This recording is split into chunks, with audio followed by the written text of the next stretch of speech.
T was a bright day for the whole village because their beloved fourth Hokage had his first child. His name was Naruto Uzumaki Namikaze. The day he was born, all the villagers were cheering. Time skip 4 years later. The 4-year-old boy was running throughout the house finding for his mother and father because today his father told him this was an important day because his godfather was coming today. He was excited that his godfather was the Toad Sannin, but he felt nervous because this was his first time meeting his godfather. He entered the living room and saw a white-haired man who was trying to hide his wrinkles with his hair, but he didn't comment about it. He ran to his mother and father and sat on his father's lap, who was smiling at the antics of his son. Then Minato started, "Naruto, this your godfather Jiraiya. He was on long trip for years because of his mission." Naruto nodded and turned to face his godfather, who grinning at him. Then suddenly he was engulfed in a hug by his godfather. Naruto said in huff-led voice, "You are crushing me." Then Jiraiya heard it and immediately let him out of his grip. He turned to his student and said, "Well, Minato, you got yourself a good son, and me a nice godson." Minato ruffled the back of his hair and said, "Thank you, Sensei Dash," but was cut out when Naruto pointed at Jiraiya and, "I heard you are strong, so please train me. My mother and father told me that I was too young to train." Naruto hit at his head by Kushina, and she said, "Naruto, I told you are not getting any training until you are 6. Jiraiya laughed at the antics of mother and son, then he said, "While I can't train you right now, but I can give scroll on how to unlock your chakra and chakra control exercises." Then he was engulfed by a hug by his godson and he patted on his head. "I can do this much because I missed your 4 birthdays." Naruto was too excited to unlock his chakra, so he asked his father's help to unlock his chakra. His dad responded, "Gomen Naruto, I have a lot of paperwork," and left. Naruto pouted, but he did not ask his mother because he knows that if he asked his mother for help then she would be mad, and he have seen in his father face was full of fear, so he no not mess with her and obey her orders.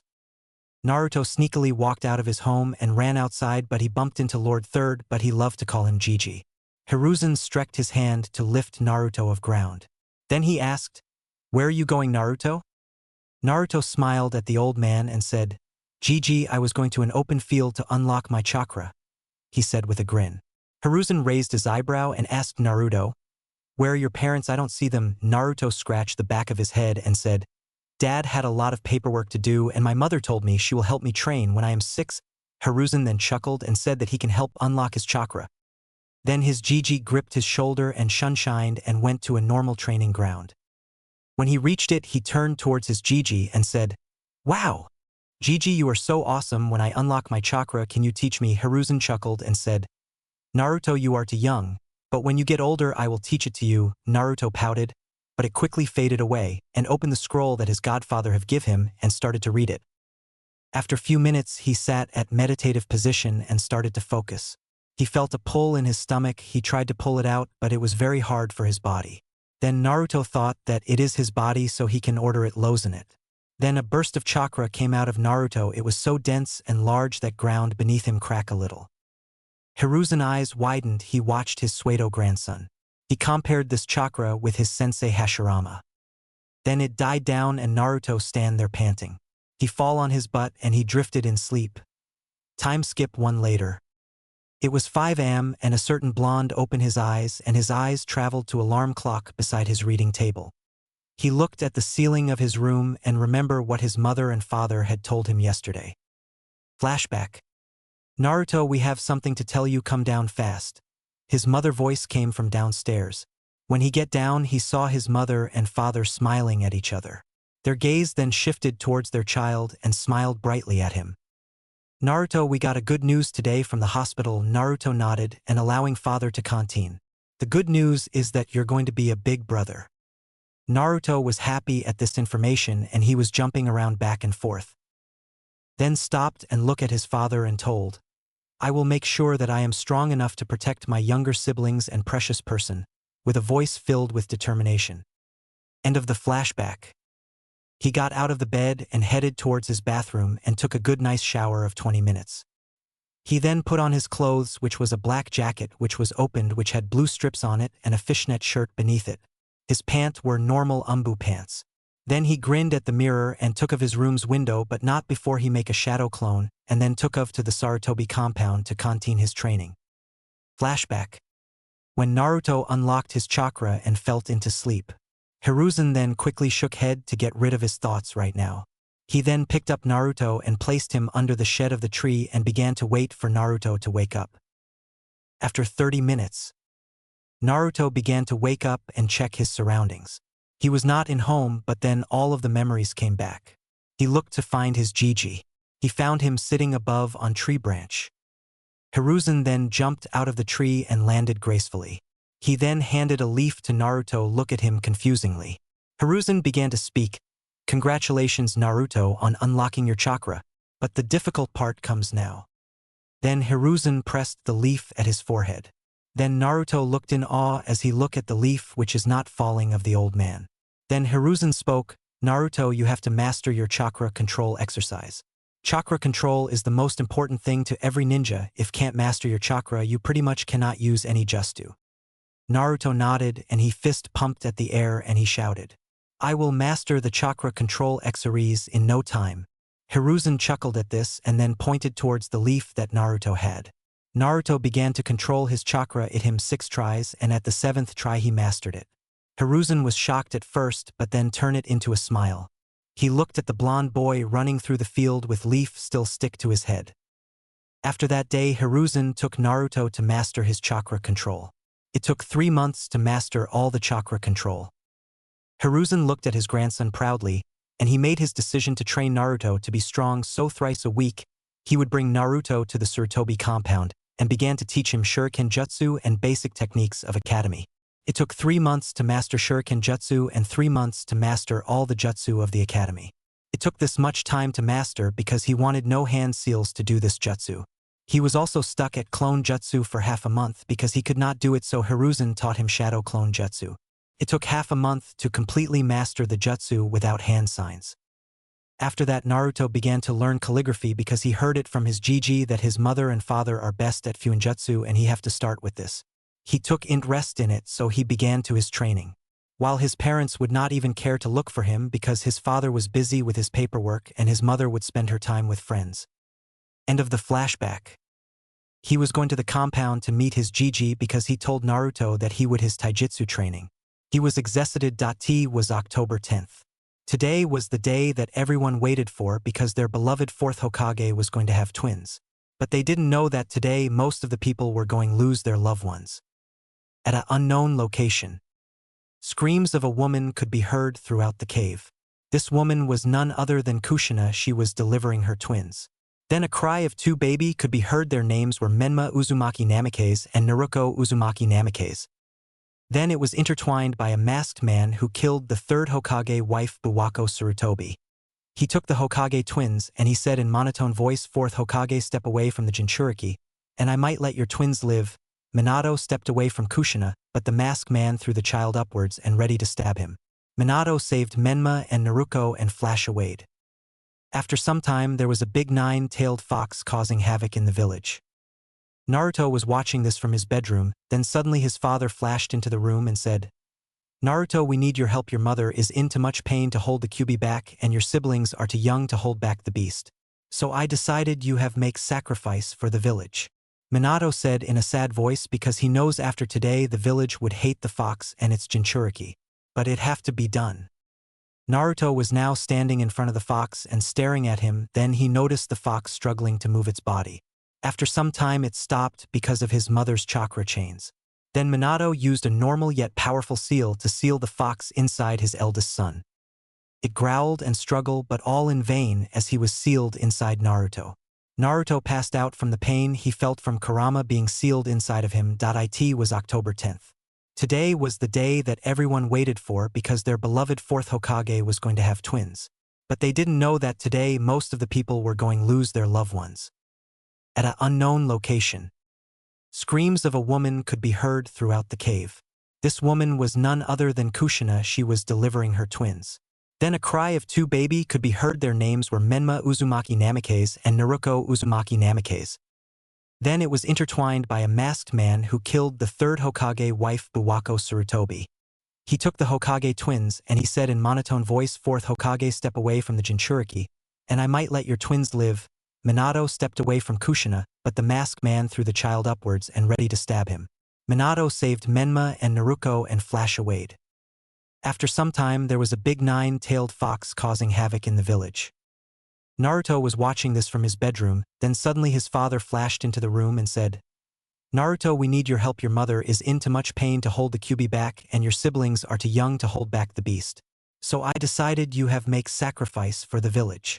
Minato said in a sad voice because he knows after today the village would hate the fox and its Jinchuriki. But it have to be done. Naruto was now standing in front of the fox and staring at him. Then he noticed the fox struggling to move its body. After some time it stopped because of his mother's chakra chains. Then Minato used a normal yet powerful seal to seal the fox inside his eldest son. It growled and struggled, but all in vain as he was sealed inside Naruto. Naruto passed out from the pain he felt from Kurama being sealed inside of him. After the Kyuubi attack, the village took huge blow. Most of their jonin were killed. At the hospital, Naruto slowly opened his eyes but quickly closed it because of the light in the room, but quickly adjusted to it.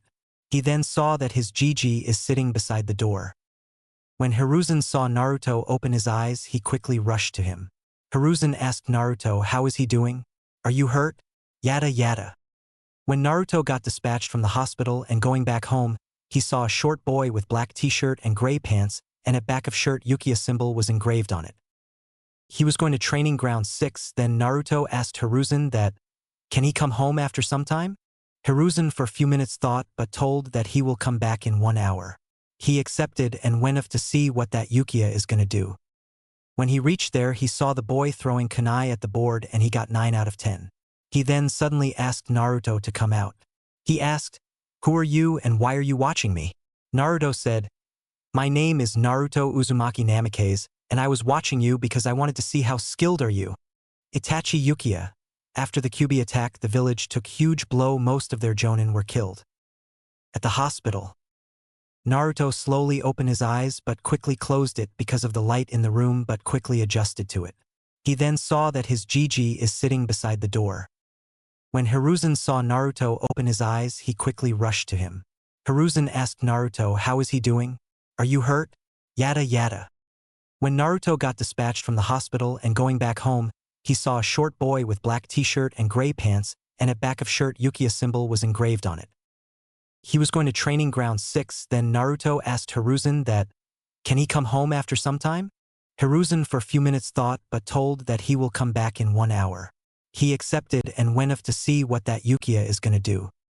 When he reached there, he saw the boy throwing kunai at the board and he got 9 out of 10. He then suddenly asked Naruto to come out. He asked, "Who are you and why are you watching me?" Naruto said, "My name is Naruto Uzumaki Namikaze, and I was watching you because I wanted to see how skilled are you." Itachi Yukiya. After Naruto met Itachi, they became best friends. Itachi often came to Namikaze's household either by Naruto to train and play or by Mikado to meet Kushina. Namikaze's household. Naruto opened his eyes and turned of his alarm.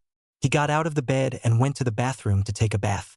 After that, he wore his usual gear and headed off to academy because today was his first day. After reaching academy, he entered his classroom. He went to an empty seat and sat there. He saw there 2 girls and 2 boys chatting. Their gaze landed on Naruto. They came to him and asked, "You're Naruto, right?" A girl with purple hair asked. Naruto nodded and they asked, "Want to be friends? We don't mind more company."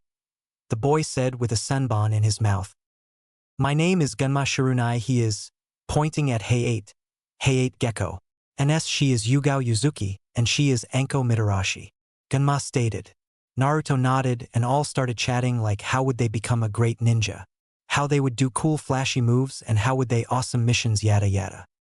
Then their homeroom teacher came and began to teach them.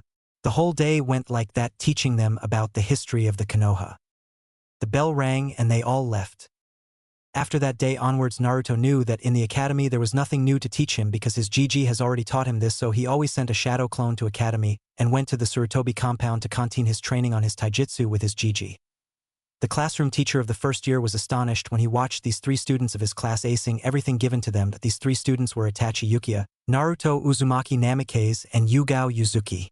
After watching this, the teacher realized that these 3 are prodigy, so the academy teacher went to the 4th Hokage and requested him to let these 3 take the genin exams. The fourth thought for a bit and looked at the reports of Itachi, Naruto, and Yugao, then he agreed. The instructor bowed and left. The next day Naruto, Itachi, and Yugao got the news that they are allowed to take the genin exams another day. They were excited was an understatement. The next day when they reached the academy they began their genin exams. First was the shuriken and kunai throwing, and both Naruto and Itachi got 10 out of 10. Yugao got 9 out of 10. At taijutsu sparring it was Naruto was paired with Itachi. Naruto got on his fox fist stances and Itachi got on his inceptor fist stances. Naruto throw a punch at Itachi torso but he sidestepped it. He counter-attack with his legs going at Naruto's forehead but he blocked it. They both went at it but Naruto got an opening and he used it to pin Itachi to the ground. Itachi gave up and Naruto got the victory. Yugao was paired with a teacher because there's no one else to take the exams, but the Chunin went a little easy on her, but she was good at it. Then at the ninjutsu test first was clones and Itachi made 3 normal clones, Yugao made 2 normal clones and Naruto made 4 shadow clones.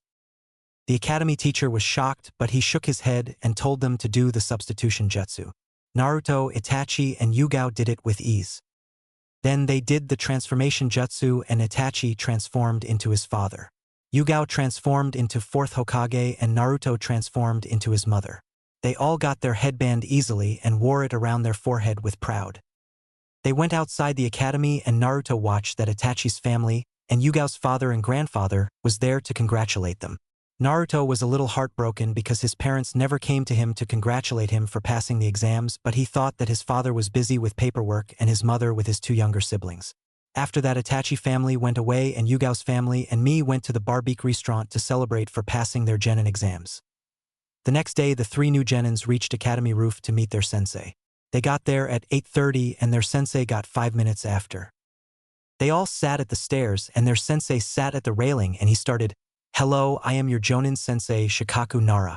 Tell me your name, likes, dislikes, hobbies and dream." Shikaku, now named Jonin sensei, said, "Sensei, can you show us how to do it?" asked Yugao. Shikaku muttered troublesome and started, "My name is Shikaku Nara. My likes are sleeping and watching clouds. My dislike are troublesome women's." Yugao, I was twitching and Itachi and Naruto began lag out loud. Shikaku continued, "My hobbies are my likes and my dream. I have not thought of it. Now you purple." "My name is Yugao Yuzuki, not purple. My likes are my friends, my family, and training. My dislikes are rapists and perverts. My hobbies are enjoying my time with my friends and training, and my dream is to become a ANBU head captain." Yugao ended. Shikaku nodded and motioned Itachi to continue. He nodded and started, "My name is Itachi Yukiya. My likes are tomato, my friends and family and training. My dislikes are rapist perverts and my hobbies are spending my time with my friends and family and training. My dream, I have not thought about it." Itachi ended. Shikaku nodded again and motioned Naruto to start. Naruto started, "My name is Naruto Uzumaki Namikaze. My likes are my friends, my family and training. My dislikes are rapists and perverts. My hobbies are same as Itachi and my dream is to become the strongest ninja in the whole ninja world." Naruto ended, but Shikaku said, "It's a pretty big goal. You have to work a lot hard to achieve it." Naruto nodded. Shikaku started again. "Originally there would be a test to determine if you all would be a genin team, but I am too lazy for it, so I will see your skills and take 2 of you. Another one will go back to academy dash." He was cut off by Yugao. "You can't do that. We have to be take a test, not this. I cannot leave my friends behind me for my selfish reasons. Sorry, sensei, but I will like to go back to the academy and wait for the right sensei." Yugao said, "Means less work for me." Shikaku shrugged and Yugao started to walk towards the exit, but stopped when she heard both Naruto and Itachi said, "Stop!" While Shikaku Yugao were talking, both Itachi and Naruto was listening with closed eyes. Both Itachi and Naruto opened their eyes and stared at Shikaku and both said in unison, "We also can't leave our friend and teammate behind."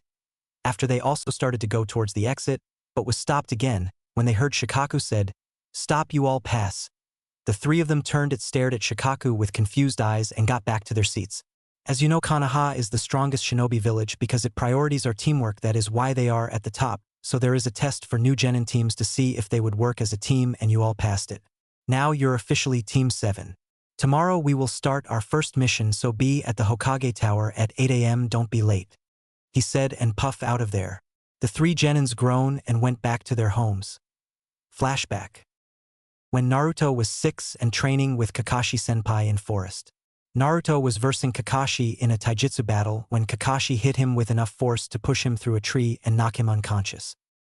Kakashi was scratching the back of his head and chuckling nervously. He then picked up Naruto and body flickered to the hospital to check if he is hurt. Meanwhile, in Naruto's mindscape, Naruto opened his eyes slowly and checked his surroundings and saw he was in some sewer. He is thinking, how did he get here? Last he remember he was sparring with Kakashi-senpai. He shook his head and started to walk towards the path that was there. He was hoping to find an exit but ended up on a big room which had a cage, and on the bars there was a page on it was written seal. Naruto was confused as for where he was. Then two giant red eyes opened behind the cage and a warm breath sacked the cage and reached Naruto, and the thing started to speak. So finally my jailer have come here to visit me, though I was thinking you would come here when you were older, said the voice, and it finally revealed itself to be the Kyuubi the Kitsune. Naruto connected the dots S&D. He understood that he is in his mindscape and the Kyuubi was sealed in him. Naruto was a little scared, but he didn't show it and stared at the fox and asked, "The people say the tailed beast are mindless monster, but if you can speak then you must have a mind, so tell me Kyuubi, why did you attack the village? Is it because the first Hokage captured you? Or is it that you were sealed in her wife and my mother?"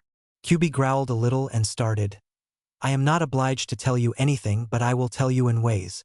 I did not attack the village at my own will. There was a masked man and he had that damned eye the Sharingan, and he pulled me out of your mother and put me under a genjutsu and told me to attack the village. By the time I regained my consciousness I was being sealed inside you." Kyuubi ended and Naruto nodded at the story. "Okay, I understand you. I know that you're a being made out the chakra, that is why you cannot be killed, so how did you came to this planet?" Naruto asked the Kyuubi, and it was surprised but said, "I will not tell you anything about how came here, you have to earn my trust to get the answer," it stated. Naruto nodded and asked another question. "If you can speak, and you have a mind, and however you came to this planet, you must lived have through centuries, so let me ask you, do you have a name?" Kyuubi was dumbfounded at this boy who is 6 years old is asking these questions. This was the first human to ask his name and how he came here. Kyuubi started, although he was still shocked, "You're the first ever human to ask this question. I may ask, why did you think that I may have a name?" It asked, and Naruto answered it by saying, "I can see you have a mind and you lived through the centuries, and you must know that everything that can talk have a name. That is why I asked you, or you like to be called Kyuubi." Kyuubi nodded and started, "I have a name and I don't like being called Kyuubi. Originally I would never ever give my name to a human, but you're the only human who asked my nane, and how was I made so, but I will oblige it for. Now, my name is Kurama and I was made by Hagoromo Otsutsuki, also known as Sage of the Six Paths. I was made from a being called Ten Tails. I will tell you a story about it. Many centuries ago there came a meteor from somewhere. In that meteor was a lady named Kaguya Otsutsuki. She came at a time where the humanity was always at war. She was fed up with this and she heard there was a very big tree also known as God Tree. It was rumors that there was a fruit being made, and if any eats that can become God. After hearing that, she headed there and reached there and ate the fruit. The fruit was also known as chakra fruit. After she ate it she got the powers of the god, and she got all bloodlines in the world and ended the war single-handedly. After that she was known as the rabbit goddess, and she too child Hagoromo and Himura Otsutsuki. While they were growing up, the god tree became a monster with 10 tails behind it. It was causing destruction, searching for Kaguya as she ate his chakra fruit. After seeing this, Hagoromo and Himura decided that they would stop this. After defeating the 10 tails, Hagoromo decided to split it 9 parts, which was us the Bijus. There left was a statue bigger than me. It was the ghetto statue. If it absorb us Bijus, it would reawaken the 10 tails, and Hagoromo and Himura knew it, so Hagoromo sealed it in the summoning realm, and it can only be summoned by Rinnegan. The left chakra was disturbed to the world, and this how chakra came to be. Kurama ended. Naruto nodded. He understood all the things, though he was tired. After that Naruto asked, "That's great Kurama, I am feeling tired, so I will go by." He was cut off by Kurama saying that he needs to fist bump with him to talk with him anytime without coming to Mindscape. Plus I have to give 3 things. The first 2 are from me, but the third one is from you, but I am unlocking it for you. It is the Mokuton. The other 2 you have to figure out yourself. Naruto was dumbfounded that he had first Hokage's Mokuton ability, but quickly bumped fist with Kurama and left saying goodbye. While Naruto was talking with Kurama, Kakashi took him to the hospital to check if he was okay. After some minor test, the result was that he is just unconscious. Then Kakashi took him to his sensei's house and took him to his room from the window because he knew how his sensei and Kushina was neglecting him for Menma and Naruto. He placed him under his covers and body flickered out of there. Back to Naruto. He opened his eyes at his bedroom and asked, "How did I get here? Last I remember is that I was sparring with Kakashi-senpai? Kakashi brought you here after he knocked you unconscious while sparring," said Kurama. Naruto nodded, understanding what Kurama was saying. Then he looked at his wall clock, seeing that it is 9 a.m., so he got up from the bed and did his morning routines and got ready. Then he created a shadow clone and gave him more than enough chakra to last for a few hours. He sent his shadow clone to go at the academy while he go to his GG for his training because his father and mother are busy playing with his younger siblings. Flashback the last week. When he saw his dad make a shadow clone and saw it flash away, he thought that finally today his father was going to train him, but when he asked his dad, he said, "Sorry Naruto, I am busy." Then he saw them playing with his siblings. He felt heartbroken because when he was 4 his dad was always at the Hokage Tower doing paperwork and not playing with him. But he composed himself and told that his dad must have been tired from paperwork and send a shadow clone to do it for today. It was proven wrong when Minato always send a shadow clone once a week to do the pending work for him while he played with his younger siblings. After that, he never ever tried to ask his mother and father. Flashback end. When Naruto reached the Sarutobi compound and saw his GG, he rushed at him and tackled him down while hugging him while sniffling. Hiruzen patted his head and asked, "What happened, Naruto?" Naruto then told him how his parents are neglecting him and his training and playing with his siblings almost every day. Hiruzen was mad but didn't show it. Then he said, "I can train, but it's going to be difficult for your age." Then he saw the determination in Naruto's eyes. But then Hiruzen asked Naruto, "Why are you not at the academy? It is also important." Naruto rubbed the back of his head and chuckled nervously and said, "GG, the academy was boring, and all the things they were teaching I know it already, but I sent a shadow clone there because when it pops I receive the memories." Hiruzen nodded at this and smiled at Naruto for figuring out the secret of shadow clones. "Then it is decided you will come tomorrow here at 5 a.m., and we will begin your training." Naruto nodded and left the compound. Next day. Naruto reached the compound and saw his GG at the training field of the compound. He was in battle gear. Hiruzen saw him and started, "Naruto, from now on you will call me sensei," came in a loud and stern voice. Naruto nodded, then he continued, "From now on your training regimen for half a month is doing 5 rounds around the Konoha, then 50 push-ups, 50 sit-ups. Then I will check your elements and give you ninjutsu according to that. Is that clear?" "Hi FNFA. Before you start you wear these weights of 25 pounds in each limbs every day, then start." After wearing the weights, Naruto could not run or move around, but he still did all the things his sensei told. It took him 2 hours to do it. After that, he took 15 minutes break and his sensei came to him with a chakra paper in hand. "Naruto, this is chakra paper. It shows your affinities. You have to pour your chakra to see the affinities. Usually many shinobi have only 1 chakra nature, but some shinobi have more than 1 chakra natures, but is extremely rare, but you can use all the natures, but you have to put more effort and chakra to do it. If cut in half you have wind, if it's soaked then you have water, if it crumbles to dirt you have earth, if it crinkles up then you have lightning, and finally if it burns you have fire. These are the 5 chakra natures." Naruto nodded and took the paper and poured some chakra, and the results made both Hiruzen and Naruto's mind blown. The paper divided into 3 parts, the first soaked up, second crumbled to dirt, and the third crinkled up. Naruto looked in shock but then shouted, "I am the best! I have 4 chakra natures." Hiruzen nodded and smiled and gave him 4 scroll. In each there are different nature ninjutsu. Naruto took the scroll and started reading the first scroll. It was wind style, gale palm. Then Naruto made 10 shadow clones for this and gave them the scroll and told, "You all practice this and dispel one by one." All the clones nodded and took the scroll and moved aside. The second scroll was water style, water bullet. He make again 10 shadow clones and gave them the same instructions. The third was earth style, mud wall. He did the same with making another 10 shadow clones and gave them instructions. The fourth was lightning style, lightning clone. He did the same with clones. Then he sat down and started talking with Kurama for his taijutsu style, and he decided that he will learn the fox fist style. Throughout the year Naruto was doing his physical workout and taijutsu and ninjutsu training. He was doing best at ninjutsu because he had nearly perfect chakra control. He was unsure whether to tell his GG about having Mokuton, but decided against it and told him first. Hiruzen refused it, but when Naruto showed that he bloomed a flower in the palm of his hand he had to believe it. Naruto requested his Gigi to keep this a secret from his father and mother because he wanted to prize them at Chunin exams and make them and the village proud. Hiruzen accepted the request and kept it a secret but gave him scrolls on it because he wanted Naruto to be strong. Naruto learned would style, would clone. He learned it was because it can stay long time ABD could take more damage than a shadow clone. Next is would style, tree wall barrier, would style, 4-pillar prison and last would style, mayfly. He also learned some other jutsu like earth style, headhunter jutsu and earth style, spike terrain. In water style he learned water style, water shuriken and water style, water shield. In wind style he learned wind style, wind bullet and wind style great breakthrough.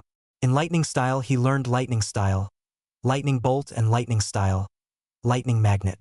Plus he is working on a jutsu that he created his own. And you might ask how can he learn this many jutsu in a year?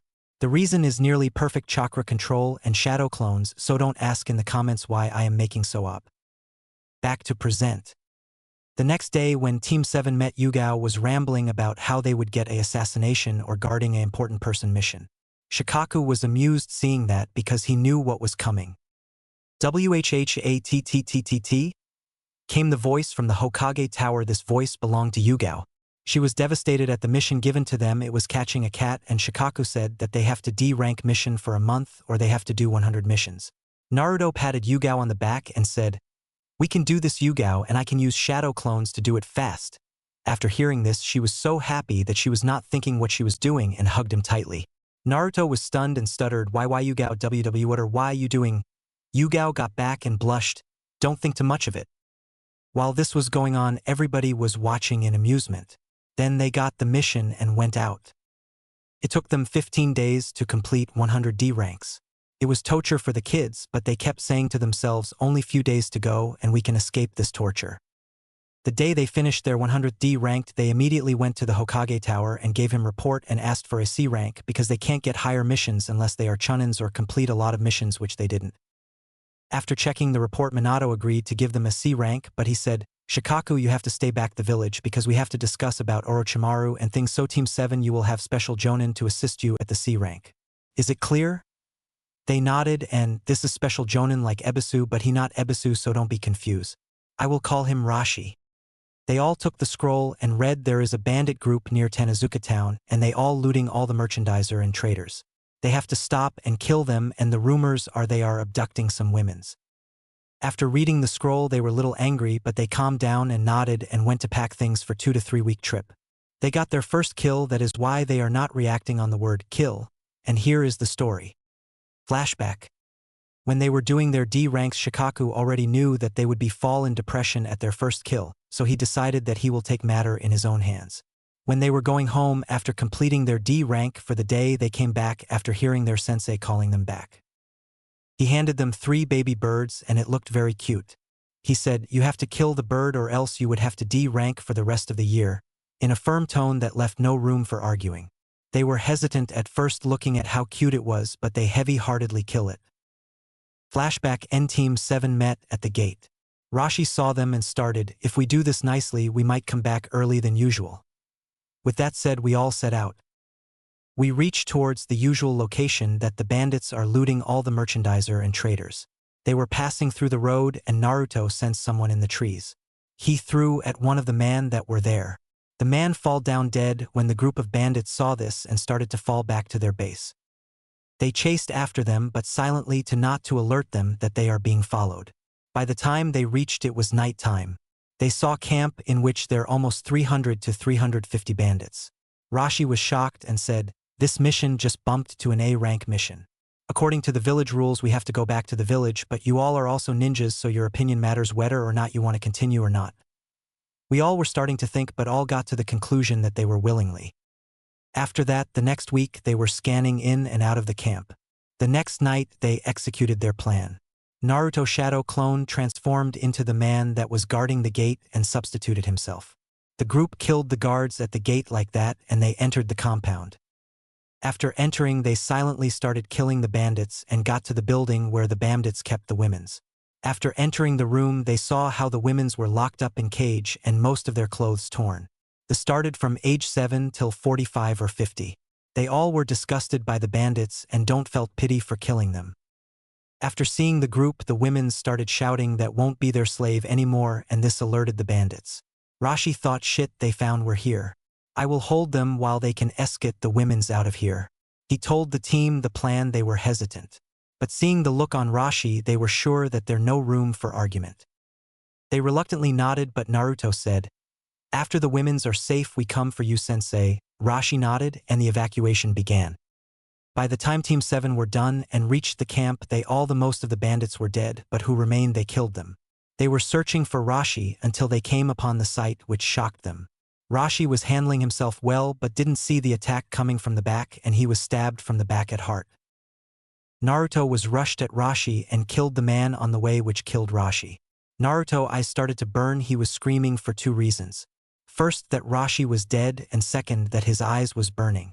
Then he heard a voice that he recognized as Itachi, and he was saying, behind you! Naruto, what happening? But he held his arm out and said in a low voice, almighty push. After this, the whole bandits that were around was sent back sailing, and were crushed immediately to death. Itachi saw Naruto in surprise and saw something strange. His eyes were no longer blue, it was purple in color and rings in it, and have one tomo in each ring of his eye. He guessed that Naruto awakened a new dojutsu but didn't know what was it. But quickly shook that thoughts of and asked Naruto, was he all right? Naruto just nodded and said, although we have completed the mission, we did lost our companion. Let's go back to the camp and rest. Then next day we will return to Konoha. Itachi nodded but asked, Naruto, what happened to your eyes? It is purple and have rings in it, you have a tomo. Naruto was also shocked but said, even I also don't know what it is. We might get our answers when we got back home and give report. Naruto then got up and started to move with Itachi to find Yugao and tell the plan. While this was going on, he was talking with Kurama. He asked, Kurama, what happened to my eyes? Brat, you unlocked your second gift, that is Rinnegan. These eyes are of my father, Sage of Six Paths. This a rare dojutsu, and its other name is God Eyes. It have 6 abilities that we will start training on when we reached Konoha. Plus keep it a secret for now because you're very young to handle shinobis. Naruto nodded but asked, if it was a gift, then why it didn't awaken when we met? Plus how could I deactivate it? Every dojutsu is activated when the user go through emotional pain. That is why it activated now. And for the second question, it might work or might not. Stop channeling chakra into your eyes and it might work, or you might have put on a very high jinjutsu. Naruto nodded but hoped that it might deactivate by stop channeling chakra into his eyes because he is weak at jinjutsu. He stopped channeling chakra and it worked. Itachi asked Naruto how did he deactivate it. He told that he will tell him tomorrow. Then they reached Yugao and told them that Rashi is dead and that they have to go Konoha back tomorrow morning and report the Hokage what have happened. Yugao was stunned that in their first C rank they have lost someone but nodded nonetheless. Next day, while they were going back to Konoha, Naruto pulled Itachi aside and told, Itachi, the last day you saw the dojutsu named Rinnegan. I don't know the abilities, but can you please keep it a secret, because it is a new dojutsu and many would kill me or kidnap me for breeding. Plus I will show it when I have mastered it. Itachi nodded at the request but asked, how would you master it? Naruto just smiled but didn't give the answer because he know if he says that Kyuubi is helping him, he would be in big trouble, so he said nothing. They reached Konoha and gave the report to Hokage. It gave Minato headache but didn't said anything to the team and dismissed it. He did that because he knew it would be stressful for the team. The team started to train hard because they don't want anyone from their precious people or comrades to die. Yugao started her training with sensei in Kenjutsu. Itachi got traineed by his father on jutsu because his sensei don't use ninjutsu most of the time. Naruto started to train with Kurama and his Jiji. 1 year time skip. Throughout the year they took most of the mission. They have done 400D ranks, 150C ranks, and 50B ranks. Their team was also called Team Prodigy. Their sensei called them for a meeting saying that it is important for them. They reached the training ground and waited for their sensei. He came and started, this important for you because dash.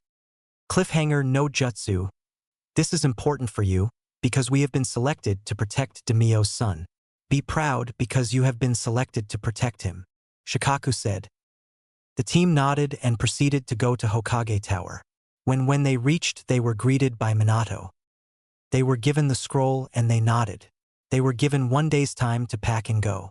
Naruto went back to the Namake's household and saw his godfather have came back. He was talking to Minato about the child of prophecy.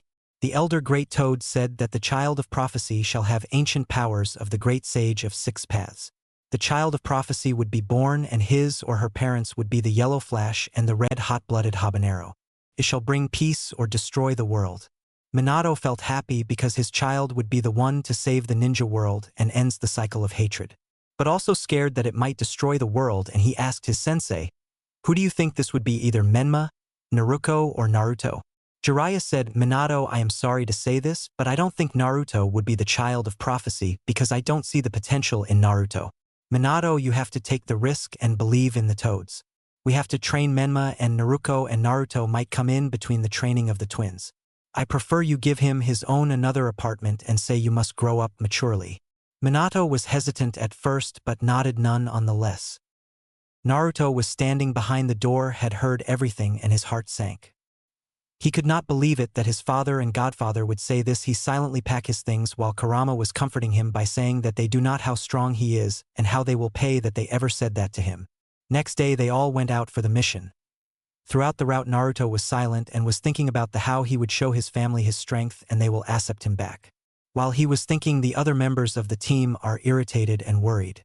Irritated because the daimyo's son is a brat and is ordering the team to his things like massaging him and playing ridiculous games with him. Worried because usually Naruto would not be thinking so much about something. After some time Naruto was brought out of his thoughts when sensed a large amount of chakra hidden in the trees, and he alerted his team to be on their guard. Then the masked man came out and said, "Oh, you are a sensory type, that's unfortunate. I thought I would do this silently at the time when you will rest. But shall we dance?" The team got ready, but they all noticed a Sharingan through the hole of the masked man, and then they attacked the intruder. Itachi did the hand signs and did the fire style, fireball jutsu. Tobi dodged easily, but Itachi asked, "Who are you?" Tobi said, "It doesn't matter what my name is," and countered the punch from Itachi and with an uppercut sent Itachi flying. Yugao brought out her sword and coated with fire chakra and sent a fire style, dragon slash. It went right through the Tobi and cut 7 trees down. Yugao was shocked that she was unable to block the punch at the gutted and the wind was knocked out of her. Naruto sent a water style, water bullet jutsu, and like Yugao's attack it went right through Tobi. Tobi attempted to sweep Naruto's leg, but he dodged it, and Naruto did a roundhouse kick, but it was for nothing. While Tobi and Naruto was fighting, Shikaku started to plan to defeat the masked man.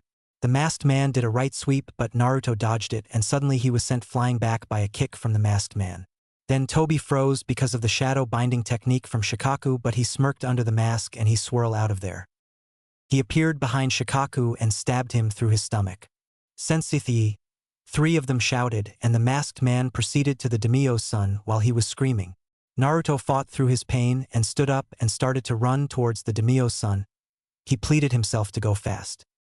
Then the whole background began to slow down and he noticed that everything is normal with him, but not for long because he tripped and it became normal. Tobi killed the daimyo's son and said, "You all are pathetic. If I were you, I would talk with my sensei one last time before he goes to the afterlife." After saying this, he kamuied out of there. All the team members gathered around their injured sensei and started crying. Itachi now activated his Sharingan because of the trauma. Naruto Rinnegan activated on its own, and there was 4th Tomo began to appear. Then the King of Hell came out of the ground and took Shikaku and put it in his mouth and began to chew. The whole Team 7 was baffled and became angry because something came out of nowhere and took their sensei without listening their sensei's his last words. But then when it opens its mouth again, they as well as Shikaku were shocked seeing their sensei fine. The King of Hell went back in the ground. Naruto heard Kurama saying, "Narula, this Naraka path, also known as the King of Hell, it helps you restore anybody from any state except death. You can gather intel too, but it will kill the person too. It will take a lot stamina to control this path, so I suggest you up your training." Naruto nodded because he can feel it, his consciousness leaving him. Then he passed out. Naruto opened his eyes but closed it after bright light hit his eyes. Then his eyes began to adjust at the light. Then he spotted his team sitting beside the door and waiting for him to wake up. As soon as they saw he was up, everyone rushed to him except Shikaku. He came walking normally and started to ask him how he is feeling and etc. Yugao hugged him in tears but quickly let him go because how embarrassing it was. Then Shikaku asked the main question, Naruto, how did you heal me, because I know you don't know medical ninjutsu? Naruto sighed and activated his Rinnegan with 4 tomos and showed it to his team. They all were shocked. Yugao was shocked because she didn't knew that Naruto have dojutsu, and Shikaku was because he knows that Naruto's parents do not possess a dojutsu, and for the tomos because Eihei never seen any dojutsu other than the Sharingan. He was thinking for the possibilities for how Naruto got the dojutsu. Itachi too was shocked because he can see 4 tomo, and last time he saw the eyes it was 1 tomo, and getting 3 more tomo is very hard in a year. Shikaku asked Naruto, do you know what this dojutsu is and how you got it and the powers of it? Naruto nodded and answered, I know what is this dojutsu is, but I don't know how I got it. And he said because how sensitive Kurama part it is. That is why he's saying this. Its power, but I will tell on one condition, that you will not tell anyone. I will reveal when I am ready to show and master its power. They nodded and he started, this dojutsu is known as Rinnegan, as to know how I know its name and powers. My godfather have met with a person who have Rinnegan and have told me the stories.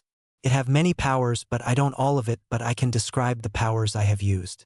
They nodded again and he continues, my first power is gravitational manipulation. I can push and pull things. I can fly, but I need more concentration for it. I can increase or decrease weight of any object. Second power is I can summon any summoning animal. Third is I can change my parts of body and shoot rockets from it. And he was showing also all the paths, like pulling flowers from the vase and pushing it, summoning a cute fox and changing his hand. While the fourth power you saw it, but I can't show it now because it takes a lot out of me. It can heal people and I can gather intel from it. I would have 2 more powers, but still I have to master these powers. They all were baffled that Naruto have so many powers from his Rinnegan. They nodded and left their ways. Itachi went back the Yukiya compound to show his father that he have unlocked his Sharingan. Yugao went home to master her Kenjutsu skills. Shikaku went to research about the new dojutsu. After half-hour, an ANBU came at the hospital and told Naruto that his father have told him to be at the Hokage's tower as soon as you die. Patch. He nodded and waited. After an hour he was dispatched and he shined out of there to Hokage's tower. He reached and knocked the door. From Anathet's side came a voice said, come in. He entered and saw his mother and father there, and he understood what was going to happen, but he didn't say anything and let his father and mother continue. Hello, Naruto. They both greeted, but he simply nodded. They thought it was a bit rude but shrugged it off. Naruto, we have to say something to Yoyu. We have decided that you have to grow up with experience to be alone. If there is no one else to help you grow, that is why we will give you your own apartment. They said a little bit hesitantly. But to their surprise, Naruto did nothing but said, no problem, I can understand. But inside he was heartbroken, and Kurama said, they do not know value of you, we will show them when the time is right. Naruto took the keys of the apartment and went there to see how big apartment is. And it was same apartment as normal canon. After he checked the apartment, he saw he needed his supplies and food.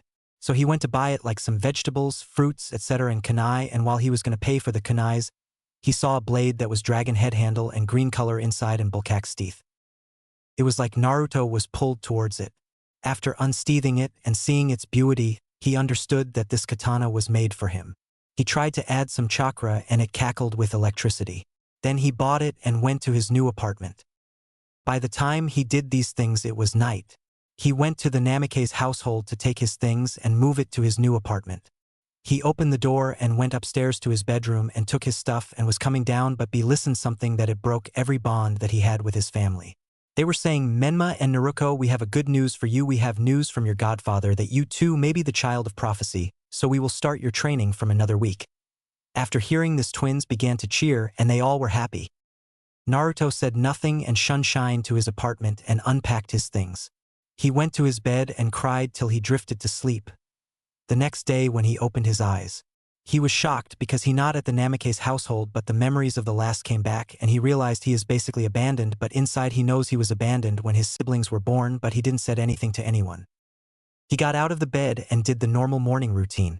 When he was done and went out to the training ground 7 to meet with his teammates and sensei. They all reached at the same time and Shikaku started, hello, I hope you are ready to begin your training for Chunin exams. It would be in next 6 months, so we have to start training now to be prepared. They all nodded and did the physical training, like 200 push-ups, 200 sit-ups, and 20 rounds around the training grounds, while wearing 30 pounds for Itachi, 25 pounds for Yugao and 40 pounds for Naruto. And he is wearing gravity seals also. At the last chapter he wore it, but he forgot to release because he was thinking. It was difficult for all of them, but they did this nonetheless. They were tired, but after taking rest they started sparring with only taijutsu, and it went on for the next month. In this month Naruto began to train his Rinnegan abilities, like taking less time to push or pull things, decreasing the time to make his body into a Shura path, taking less stamina to use King of Hell, taking less time to summon animals. After the month and after they did their exercise, Shikaku said, "We shall start your ninjutsu training. We will first check your nature's Itachi and Yugao because I don't know yours. Then I would bring scrolls according to that." They nodded, but Naruto said, "Sensei, I would like to do ninjutsu training alone with Gigi so I can have some ace to keep." Shikaku nodded, and he understood it because he would also like to have some ace up his sleeve. Naruto got to the Sarutobi compound and spot his Gigi and got there. He asked his Gigi to help him train for Chunin exams. Hiruzen happily and started. Throughout the months he learned jutsu like water style, water sword. It creates a sharp sword made of solid water in the user's hand. As the user's control improves, he can manipulate the shape and size. Water style, water armor. A thin layer of water covers the user's whole body. At the basic requirements, it gives protection against fire techniques by dampening the effects, as well as nullifying some taijutsu attacks. While the armor is on, it constantly draws out small amounts of both the user's chakra and stamina, and thus can only be kept up for a limited time. Water style, mud ball. A very useful technique used to slow down their opponents. The user spits out a large ball of mud. The mud is kept together with chakra, and when it strikes a hard surface, it hardens, slowing down movement of the person hit or weighing down an item. Once it has turned solid, only a strong person can break it. Earth release, mud river. In this common stone jutsu, the user converts part of the floor ground that he and his opponent are standing on into a raging avalanche of mud and earth. The opponent quickly loses his standing and starts sliding wherever the mud river will take him/her. Earth style, earth holding. This technique allows the user to manipulate the earth below an opponent's feet to rise up and grab hold onto both their legs. The earth is rather durable and can only be physically forced away by taijutsu specialists and human tanks. Earth release, earth element sword. Similarly to earth shuriken, the user picks up dirt/or earth, molds chakra into the dirt/earth, and forms a sword. It isn't as sharp or powerful as a real sword, and is destroyed after a few hits. Wind style. Blade of wind. This technique is a pinpoint slashing strike, where the user emits chakra from their fingertips and materializes it into a near-invisible weapon that assaults the enemy in a gust of wind. Wind style. Wind dragon. The user must have high chakra control it takes of a dragon and attacks the enemy. It is very effective. Lightning style, electric overdose technique. The user takes one post to channel a large amount of electricity into a limb, making the chakra visible. Upon contact with the opponent, the electricity is shot into him and the target's weight almost doubles, making it harder for the victim to move. Lightning release. Lightning magnet. This jutsu creates electrical clouds around the area that attract metal. Any metal projectiles thrown will be altered because of the clouds. This can be dangerous for both parties. Lighting style, flash step. The user gather electricity in feet and disappear and appear where user wants. It is used in short distance. Fire release, dragon fire technique. A jutsu that sends a stream of fire towards the opponent, originating from the user's mouth. In some cases, it has been seen to take on the form of a dragon. Capable of being used like a flamethrower, prolonged exposure has been known to transform boulders and cliffsides into molten piles of magma. Fire release, incinerating hail technique. By focusing their chakra into their hands, the user can then lift them skyward and create a salvo of small fireballs that will rain down all around them, incinerating anything they touch. Since the fireballs have no solid state, they can only do damage by burning things. These fireballs are about half the size of one's closed fist. Fire release, flame spread technique. This jutsu allows the user to extend the flame from their hand to any weapon or item they may be holding. This creates a surrounding layer of flame around the object, but the object is unharmed. This can only extend to a length of 3 feet maximum, or the length of a medium-sized sword. With style, deep forest emergence. It creates a dense growth of trees, controlling how it grows using his chakra. The tree's life force is immense enough to split the earth as they sprout and further pierce through any other obstructions they encounter. This growth is also fast enough that it can capture targets before they have a chance to escape. With style, underground root jutsu. It can manipulate the terrain, bringing out underground roots of varying sizes to fit various offensive situations, such as using the roots for trickery, misdirection, and restriction. One can also use a large-scale version, bringing out massive roots over a larger area that tangle around each other with such force that anyone caught in between is violently crushed to death. For Kenjutsu, he began learning his mother's style as to how he learned that he used with style. Mayfly Jutsu to enter the Namikaze household library, and it had Kushina Kenjutsu style and Rasengan and Flying Raijin. Though he did not learn Flying Raijin was not same level as his father in Fuinjutsu to try Flying Raijin, and he did not mastered Rasengan, but he completed the second step. The Chunin Xmas was at Leaf Village, so they do not have to travel anywhere. Team 7 met at the academy entrance. They greeted and Shikaku said, "I am going to say two things that are first, always look underneath, and second, make me proud. You have to go room 301. They nodded and entered. When climbed up the second floor, they saw room 301, but they understood that it was Genjutsu. Yugao was going to say all that it was a Genjutsu, but Naruto stopped her by putting hand on her mouth and said, "Don't say anything, they are weeding out the weak if they can't spot this simple Genjutsu." Yugao nodded, and there were some red tint on her cheeks because Naruto was so close to her, but she would die before she would admit.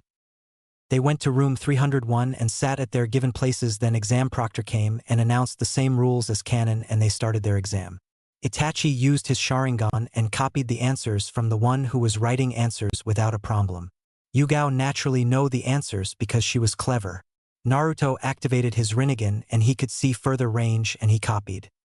Then came the final question, same as canon, and most of the participants left, and there were only 8 teams left. They passed, and the proctor said that they have to reach training ground 44 tomorrow morning. All nodded and left.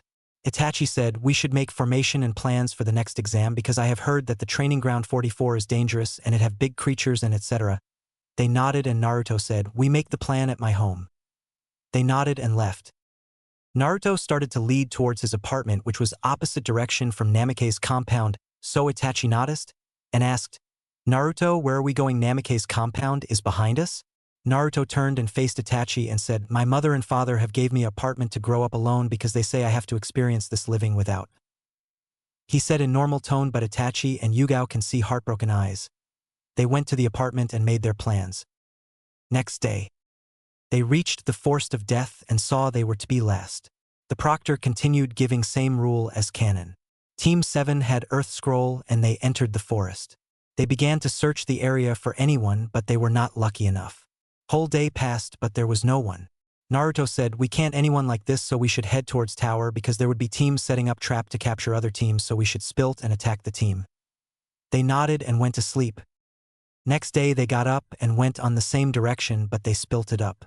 Naruto sensed a team hiding in trees and he saw their headband and understood they were from Cloud. Naruto signaled his team to attack. They shunshined behind the 3 and chopped their necks. Unfortunately for them, they found Earth Scroll. They spilt it again and found and sand team. The team leader said to Naruto, "You're alone, so give us your scroll or we will kill." Naruto just snorted and went a set of hand signs and said, "Wind style. Wind Sikthi." Naruto nodded to Itachi and Yugao to continue. Itachi did fire style, Fire Dragon, and Yugao did lightning style, Lightning Bolt.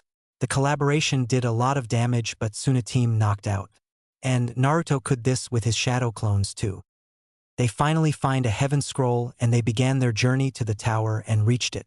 They opened the scroll and Naruto understood that it is summoning scroll, and he said to the team, and they threw away the scroll. A Chunin appeared and saw the time they have arrived. She was shocked because they have broke the previous record that 2 days time and they have done it 1.5 day. Then she told them that 3 days to rest and Holage will tell the rest. Team 7 was resting at the given room and waited for the other teams to come. While waiting for other teams, Naruto and Yugao were growing closer. Naruto now understood that he had some feelings for Yugao but said nothing, afraid of rejection. Itachi saw that and can see in Yugao's eyes that she have some feelings too. He encouraged Naruto to go ahead and confess, but he said, "Itachi, I am very nervous, but I will think about it after the exams because I have to show everyone that I shouldn't be underestimated." Itachi nodded and understood that Naruto is referring to his family. After 3 days only came one was from cloud and other from mist. When they met at the ground and saw Minato. When the teams were standing side by side, Kurama sensed something and told Naruto, I am sensing Isabu and Matatabi's chakra here. Last I remember is that Isabu was at mist and Matabi was at cloud, so be careful.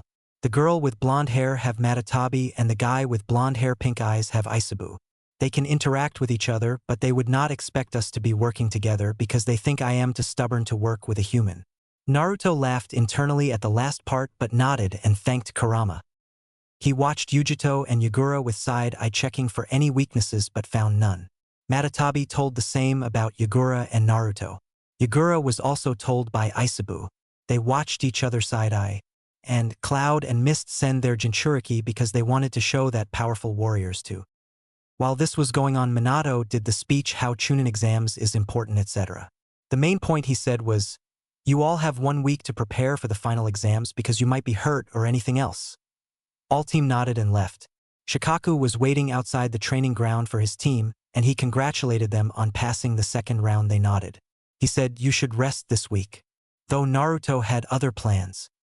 The week passed and Naruto learned something that no one knew except Kurama. The day came finally and they met at Chunin Exam Stadium. Their odd number of people, that is why one person would move to second round, which was Yugao, and she was angry that she didn't get to fight, which Naruto handled and calmed her down. First match was Itachi versus A Cloud Nin. The match began and Itachi activated his Two-Tomo Sharingan. The Cloud Nin sent a lightning style, lightning bolt, which Itachi dodged. Then Cloud tried Headhunter Jutsu but Itachi substituted out of there. Then both met their eyes and Cloud Nin gritted his teeth and draw out his sword and channel his lightning chakra in it. He headed straight at Itachi, who surprisingly just stood there. The Cloud Nin stabbed him and stood with pride, but soon the world faded away and Itachi was standing behind him with a sword to his neck. The Cloud Nin was shocked and, how did you place Genjutsu on me? Then Itachi just smirked at him and told him to surrender, which he did. Itachi didn't say anything because he is not foolish to reveal his secrets. At Hokage stands. Hokage, you have got a prodigy and a new Chunin, said the third Mizukage, which Minato nodded. I was pissed but said nothing because he knew that Yujito would handle it. Back to the stadium. The second match was a Cloud Nin versus Mist Nin, which was a draw. Then the third match was Yagura versus Mist Nin, which he forfeited because of the fear of Yagura, as he knows the power of him.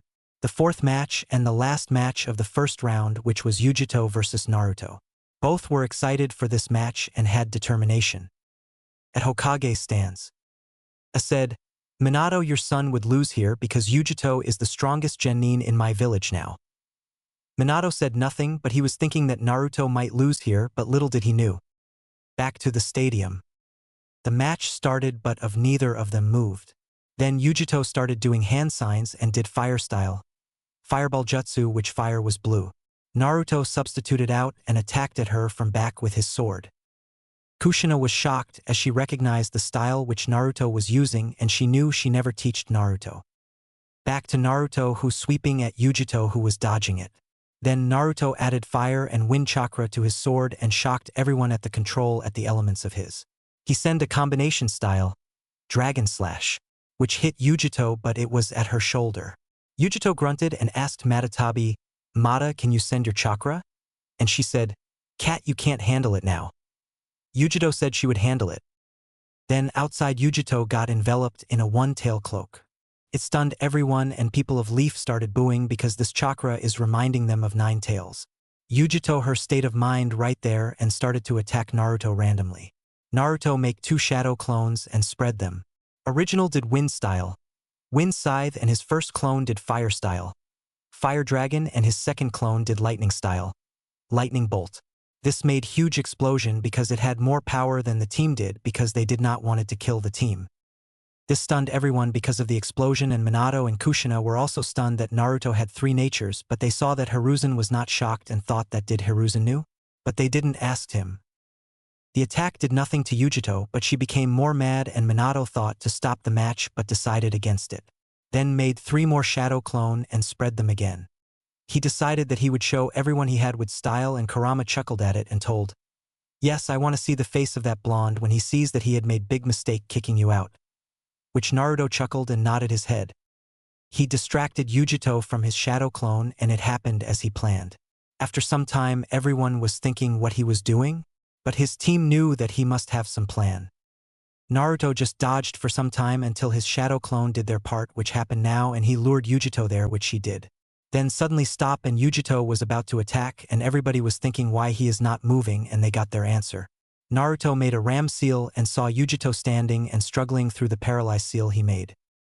Minato and Kushina had their eyes widen and it got more wider after they saw what he did after. Naruto did some hand signs and did with style. Tail Beast Suppression.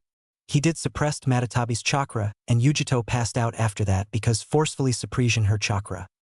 Team 7 was surprised that Naruto had with style and never said anything about it. Hiruzen was just smirking and enjoying the looks he is getting from Minato and Kushina.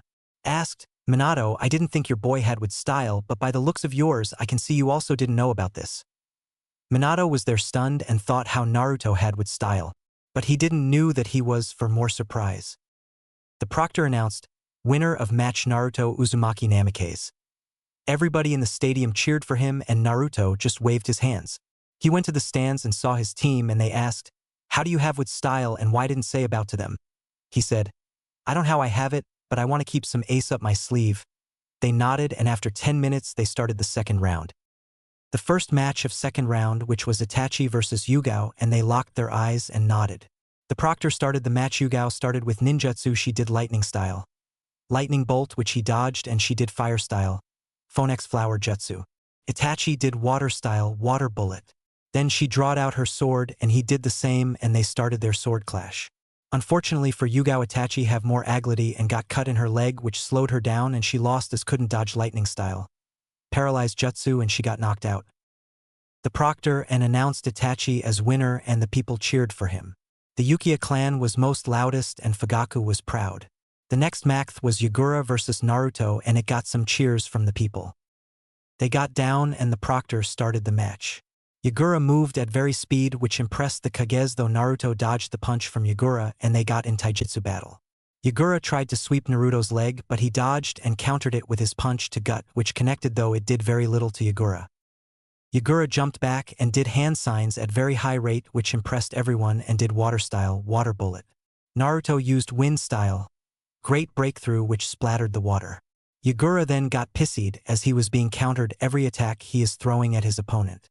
Then he got enveloped in his two tails cloak and did a water style, water bomb jutsu, which got amplified with Biju state, and Naruto knew he had no place to run, so he stood there. At Hokage stands. Minato got up from his seat because he might lose his eldest son in exams. Kushina grip led her dress tightly and Hiruzen was also stunned. Back to stadium. Naruto eyes started to change color from blue to purple and have Tomo and raised his hands, which confused the people but got their answers quickly. Naruto absorbed the jutsu and had his fox grin and he thought, I am such a badass, which Kurama agreed on. All at the Hokage stand were shocked and Minato, Kushina and Hiruzen were shocked that Naruto had Rinnegan. Naruto got up and he placed in a ram seal and realized some resistance seals from his body, and then he used swift realce, but nobody noticed that because it can't be seen except a dojutsu user, and Itachi saw it as he activated his Sharingan to see any weakness of Naruto for the next match. Naruto got behind Yagura and punched him through the stadium. Yagura recovered from it quickly, though Naruto used universal pull and Yagura to him and he absorbed Isabu's chakra. Yagura passed due chakra exhaustion. The proctor announced winner of the match Naruto Uzumaki Namikaze. The second round is now over and now is finale, which is between Naruto versus Itachi. Now we will take 10 minutes break. The crowd cheered more for him. Naruto said to Kurama, Kurama, we need to train on swift realce, it is best at close range. Which Kurama nodded and said yes. Naruto reached the stands and saw Itachi coming at him and said, even if you have with style and Rinnegan, I will not go out without a fight. Naruto nodded and respect for Itachi grew more. After the break they got down and the proctor came down and started the match. Itachi activated his Sharingan and took out his sword and rushed towards Naruto and he dodged it. Then Naruto took out his own sword and clashed against his rival. Naruto added water and lightning to his sword and did combination style. Kurama slash.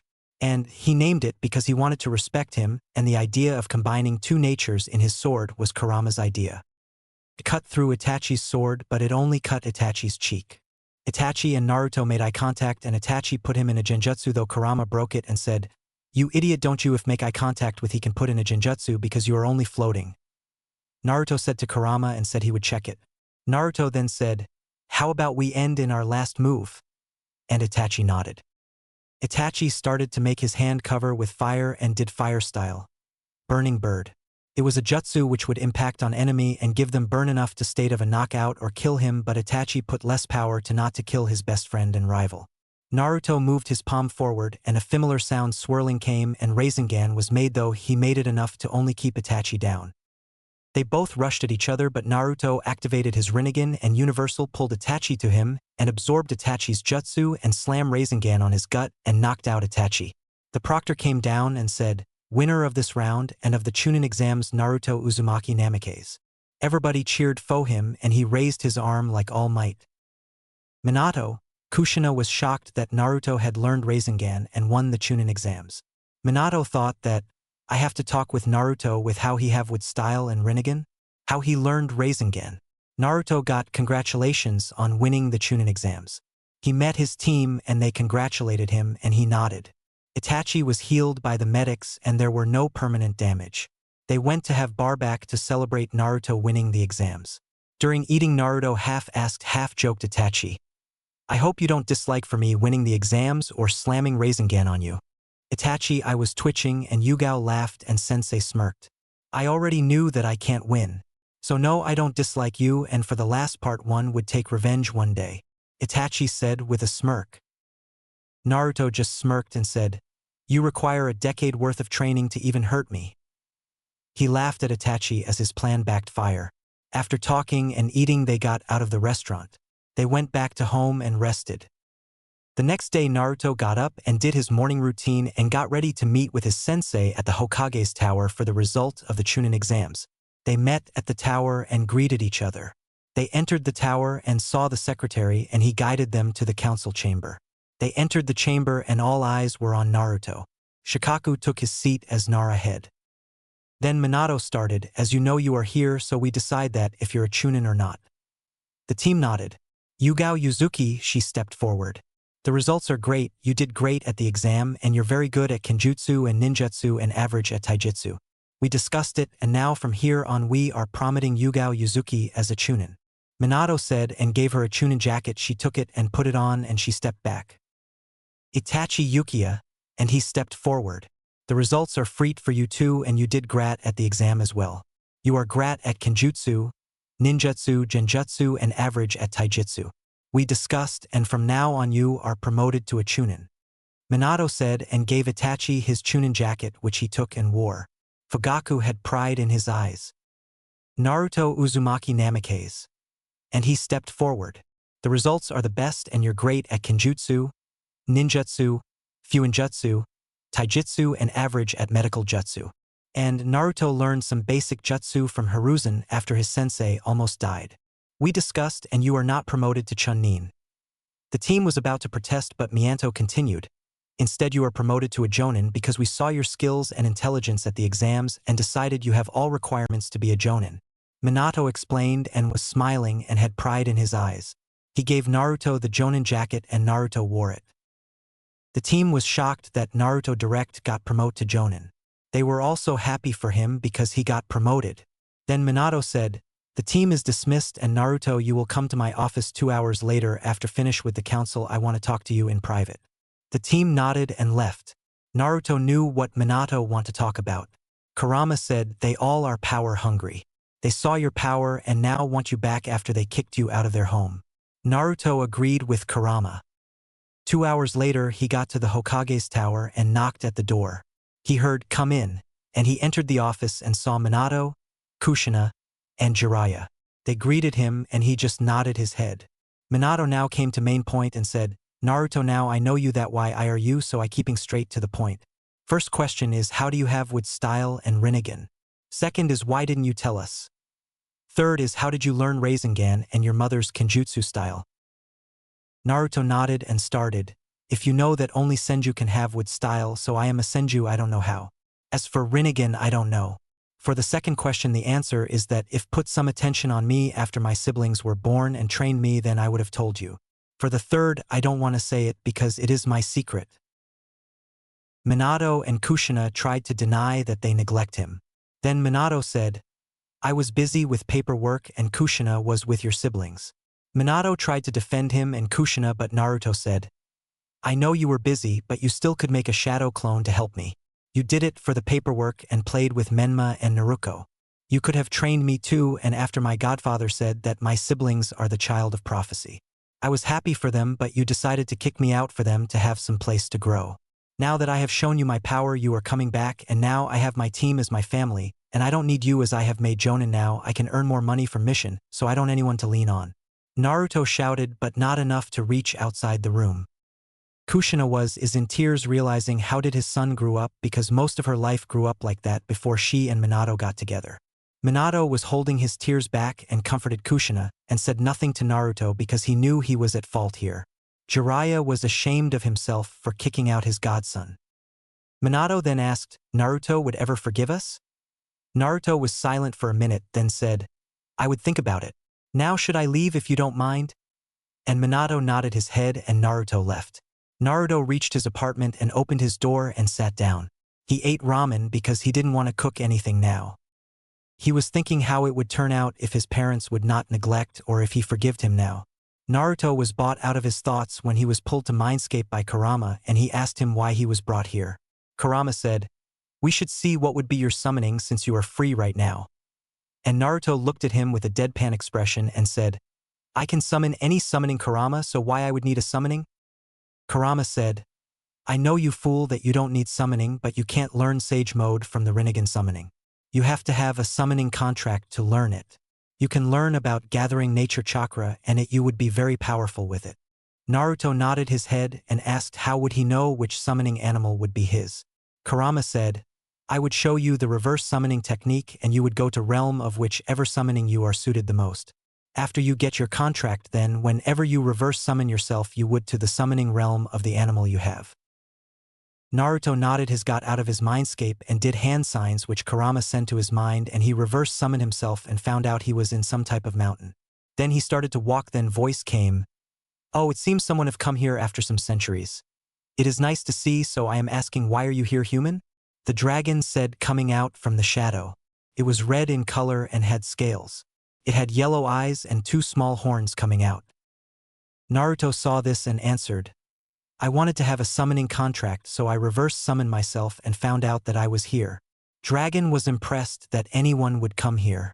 Then he said, even if you came here like you said it was, I would have to take a test to see if you are really worthy of having dragon summoning. Naruto nodded his head and said that he was ready for the test and asked what was the test. The dragon said, the test is that you have to survive my strongest attack or else you would die here. Naruto gulped, but he nodded his head to say that he was ready. The dragon started to power up and attacked, then Naruto activated the Rinnegan and did Almighty Push, which had a lot of power in it. The attack of the dragon dispersed at the pressure of the Almighty Push. The dragon was impressed but saw that the boy had the Rinnegan. He was shocked that a Rinnegan user was still there, but he asked the boy, you have Rinnegan, tell me how you have it?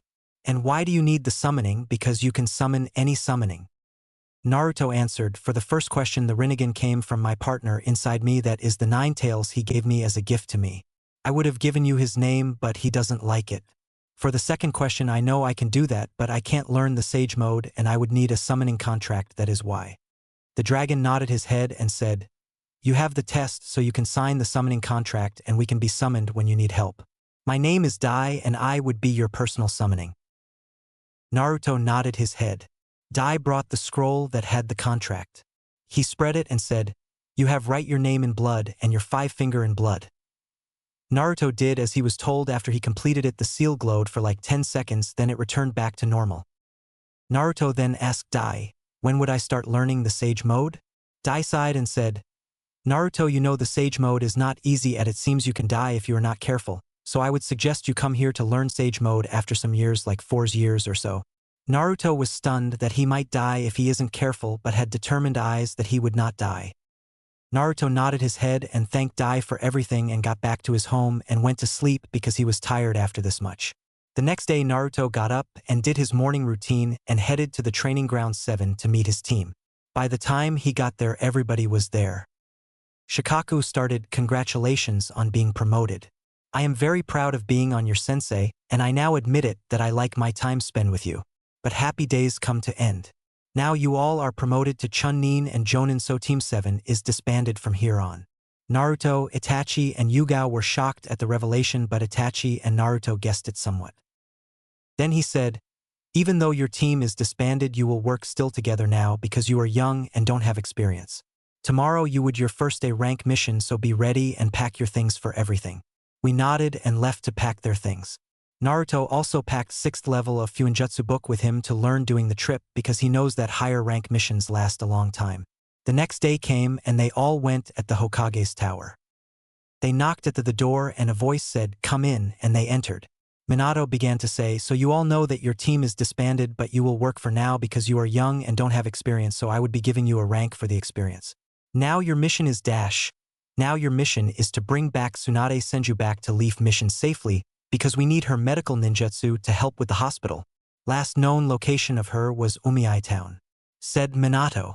Team nodded their head and took the scroll and left the tower.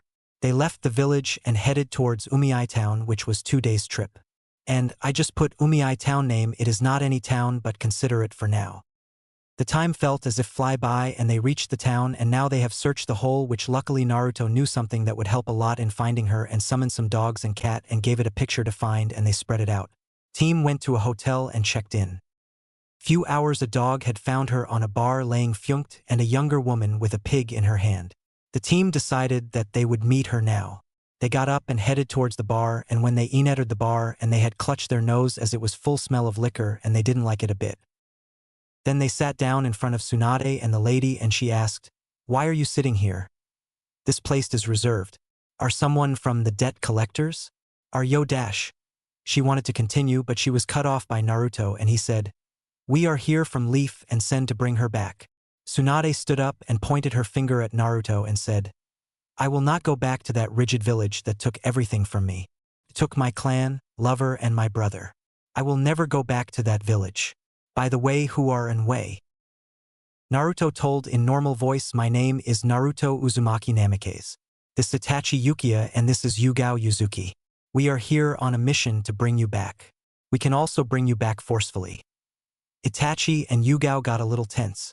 Tsunade rose her eyebrow and then started to laugh hardly and said, "You brat, you are 4 decades young to be at my level. But if you want that, then okay, so then let's then make a bet. We will fight, and if I win, you all will give me all your money and leave and never come back looking for me.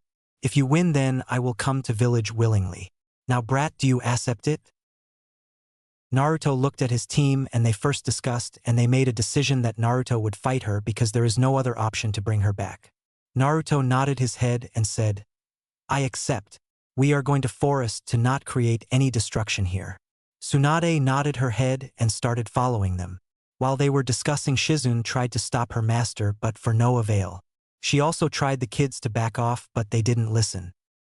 They came to the forest and Naruto got in his fox fist style and confused Tsunade because she have never saw that style, but she complied and rose her finger and said, "I would only require 1 finger to beat you." She smirked. Naruto said, "If I were you, I would not underestimate my opponent, but well, easy win for me." They started the match and Naruto rushed at her and she slammed her finger down and it cracked the ground. Naruto jumped up and got down with a drop kick, which she dodged and attacked him and flicked on his head. But instead of flying away, he poofed in smoke. Tsunade's eyes widened and thought, a shadow clone. When did he? But was brought out of her shock and saw Naruto going through hand seals and did with style. For pillar prison. Tsunade and Shizune both were shocked and thought, how did he have would release? And many questions. Tsunade got captured and she felt her chakra leaving her, so she put a lot of chakra on her fist and slammed it down. She got down, but she was paralyzed and she looked down to see some seals beneath her, and before she could even think, she got knocked out by a Rasengan by Naruto. The team and Shizune both were in shock, but Shizune shook her head and rushed to Tsunade to check if she is all right, but Naruto said she is fine, but only damage at the part 1 hit her Rasengan. Step aside, I would heal her. Shizune was gonna protest, but Naruto said, I want to heal her because I inflicted the damage, so please let me do it. She nodded and stepped aside and got behind Naruto. Naruto activated Rinnegan and summoned the King of Hell and put Tsunade there, and it closed the mouth and chewed and brought Tsunade back to normal, but she was still knocked out. He deactivated his Rinnegan and turned and said, "Don't ask any questions now, I would answer it when she get up." Shizen nodded her head and took Tsunade to her room, and the team followed. The team asked Naruto during they were going, "Naruto, you planned it all, don't you?" Naruto smirked and said, "Of course I know I couldn't defeat her with her full strength, but she underestimated me and I took it as an advantage. I first make some sealess shadow clones, then I replace myself with it. Then I captured her in the 4-pillar prison. I knew she would punch it through it, so the shadow clones made a paralyzed seal and she got trapped, and I made a Rasengan and ended it." They nodded their head in understanding. After some hours, Tsunade got up with a headache because she was drunk at the time of fight. Then memories came back to her and she shouted, "No! I lost to a brat and now have to go back to village." But calmed after taking some breaths. Then she saw her surroundings and saw the team and Shizen sitting waiting for her to wake up. They came around and Naruto said, "I won the bet, Granny," in a cheeky tone. Tsunade got a tick mark and Shizen started laughing. "Don't call me that, brat." Naruto got quiet after that. Tsunade then asked, "Brat, how do you have with style?" Naruto then said, "I am a senju, that is why. I don't who from my parents is a senju, but my guess would be my father because he was orphan and didn't knew his parents." Tsunade nodded her head and said, "You won the bet, brat, so I will be coming back with you to the village, and in a way you are my family. So go for now, come tomorrow I would have packed my things by that time." They nodded and left to their rooms. Next day they all got ready to leave. As soon as they left the town, they saw something that left them shocked. They saw 200 shinobi. They were from IWA. They were shouting, "We are here to kill the Namikaze." Naruto was shocked that this much shinobi have came here to kill him. Then he turned around and told his team, "They are here for me, you all go with her and I will stall them. Go now." The team put a heavy heart and moved while Tsunade was screaming, "I don't want to lost my last family again." She was knocked out by Shizen, who injected a sleeping serum inside her, and she was also in tears. Yugao and Itachi had tears going down their face, and Itachi awakened 3 Tomo Sharingan and they left. 2 days later they reached the village. Throughout the way everybody was crying a lot. Tsunade got up a day after and started screaming at Shizen for doing that, and she was crying a lot too. They reported it to the Hokage and he was stunned, and he sent ANBUs to search for Naruto. He never ever thought that IWA was like that to kill his son for revenge. When Kushina heard the news, she was devastated and she screamed at Minato for sending Naruto at the mission. The next day came and Minato was sitting at his desk worrying about his son and blaming himself for his son's death. Then his secretary burst into his room and started stuttering and pointing towards to someone who looked like he was fought a war. Then he slowly came into light and he slowly removed his hood and shocked Minato. It was none other than Dekusari wrong anime. It is none other than Naruto, and he lived. Minato was shocked as hell and a lot questions, but kept it aside for now, and he reached him and hugged him tightly. Naruto couldn't breath and he was turning blue and said, "I can't breath." Naruto chalked out. Minato after some seconds realized him and asked, "How are you here? How did you survived? Did you escaped? Or did you killed everyone?" Naruto told him to calm down, and then he said, "Calm down, please bring my team and Kushina here.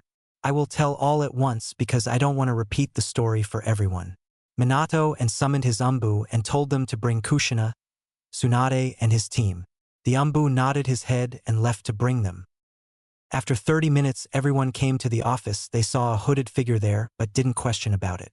They asked, "Did we got any information on Naruto/Brat?" Minato nodded his head and motioned the hooded fire to come forward, and it did, and he slowly removed his and again revealed his face, and that was none other than Dekusari, not anymore. It was Naruto. Everybody was shocked and happy. Yugao rushed to him and hugged him tight, and he hugged back. She said, "I am so happy that you're alive and well." Itachi and Naruto just fist bumped each other. Shikaku nodded his head and Tsunade crushed him to death and said, "Don't ever do that again or else I would kill you myself." Naruto gulped and nodded. Then Kushina also crushed him and started to say how much she missed him and how much she was concerned. Then the question on everybody's mind came, "How did you survive?" Naruto nodded and answered. Flashback. When the team and Tsunade left, Naruto said in his mind, "Great, it's my first mission, and now I have to deal with 200 shinobi. Kurama, any suggestions? Kurama thought and said, Kid, you can summon Dai and then you can the secret jutsu that you have been learning and at end who all lasted you can take my chakra and end it. Naruto took the suggestion and thanked Kurama and did the hand seals and summoned Dai. Dai asked Naruto, why did you summon me? Then he saw 200 shinobis there and smirked a bit and said, Thank you Naruto for bringing my limbs are going numb for not using them. They would be my warm-up. Naruto nodded. And Dai is like 800 feet tall, just want to clear it. Naruto did hand seals and shouted, Wood style! Wood dragon jutsu! And a wood dragon emerged from the ground, started to cause havoc. Dai also started his assault and they both nodded their head and Naruto did the hand signs and said wind style, great breakthrough and Dai D fire style, hellstorm and shooted hot and dense fireballs which got stronger with the wind breakthrough. 150 was already got kill in the damage caused by the wood dragon and Dai and that attack. 25 were left injured and the rest 25 took cover from the attack. They were on panic mode. They decided to retreat but Naruto got in front of them and said, Now you came to kill me and now you are retreating now? I can't do that now, can I? The ninja were in horror but then 20 ninja got up and said to the rest of the 5 to leave and they obeyed them. The 20 rushed at him and he also rushed at them. Naruto only used pure taijutsu on them and 4 were knocked out and 5 were already killed. A ninja put an explosive tag on a kunai and throw at Naruto.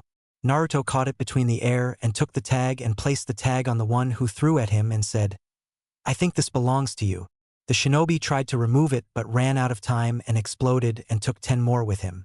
Only 1 remained were the 4 knocked out 1 and the 5 that left. He killed the 4 with his katana and looked at the setting sun. He took his time on defeating all 200 shinobis. Then he decided that he will make the camp here only and try to recover his chakra and his stamina and thought that he would take for Konoha tomorrow. After 2 days he arrived, which was a day later when his team reached. End of the flashback. Everybody on the office eyes widen at Naruto having dragon summoning contract, killing 195 enemies himself. Naruto looked down and asked in a sad tone, Am I monster? I killed so many people I can see their blood in my hands. Minato quickly engulfed his son in a hug and said, No son, you had to defend yourself and your precious people. I also had some nightmares at killing the ninjas that day. Don't blame yourself, this is ninja world, we have to kill to survive. Minato patted Naruto's head who was now only sobbing and after some time he calmed down. Minato said, I got the report from your team and you will paid after some time, so I am giving you a week break before start another mission. They nodded and left.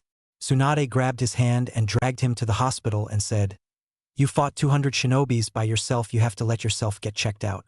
Naruto just nodded his head and let Tsunade get checked him out.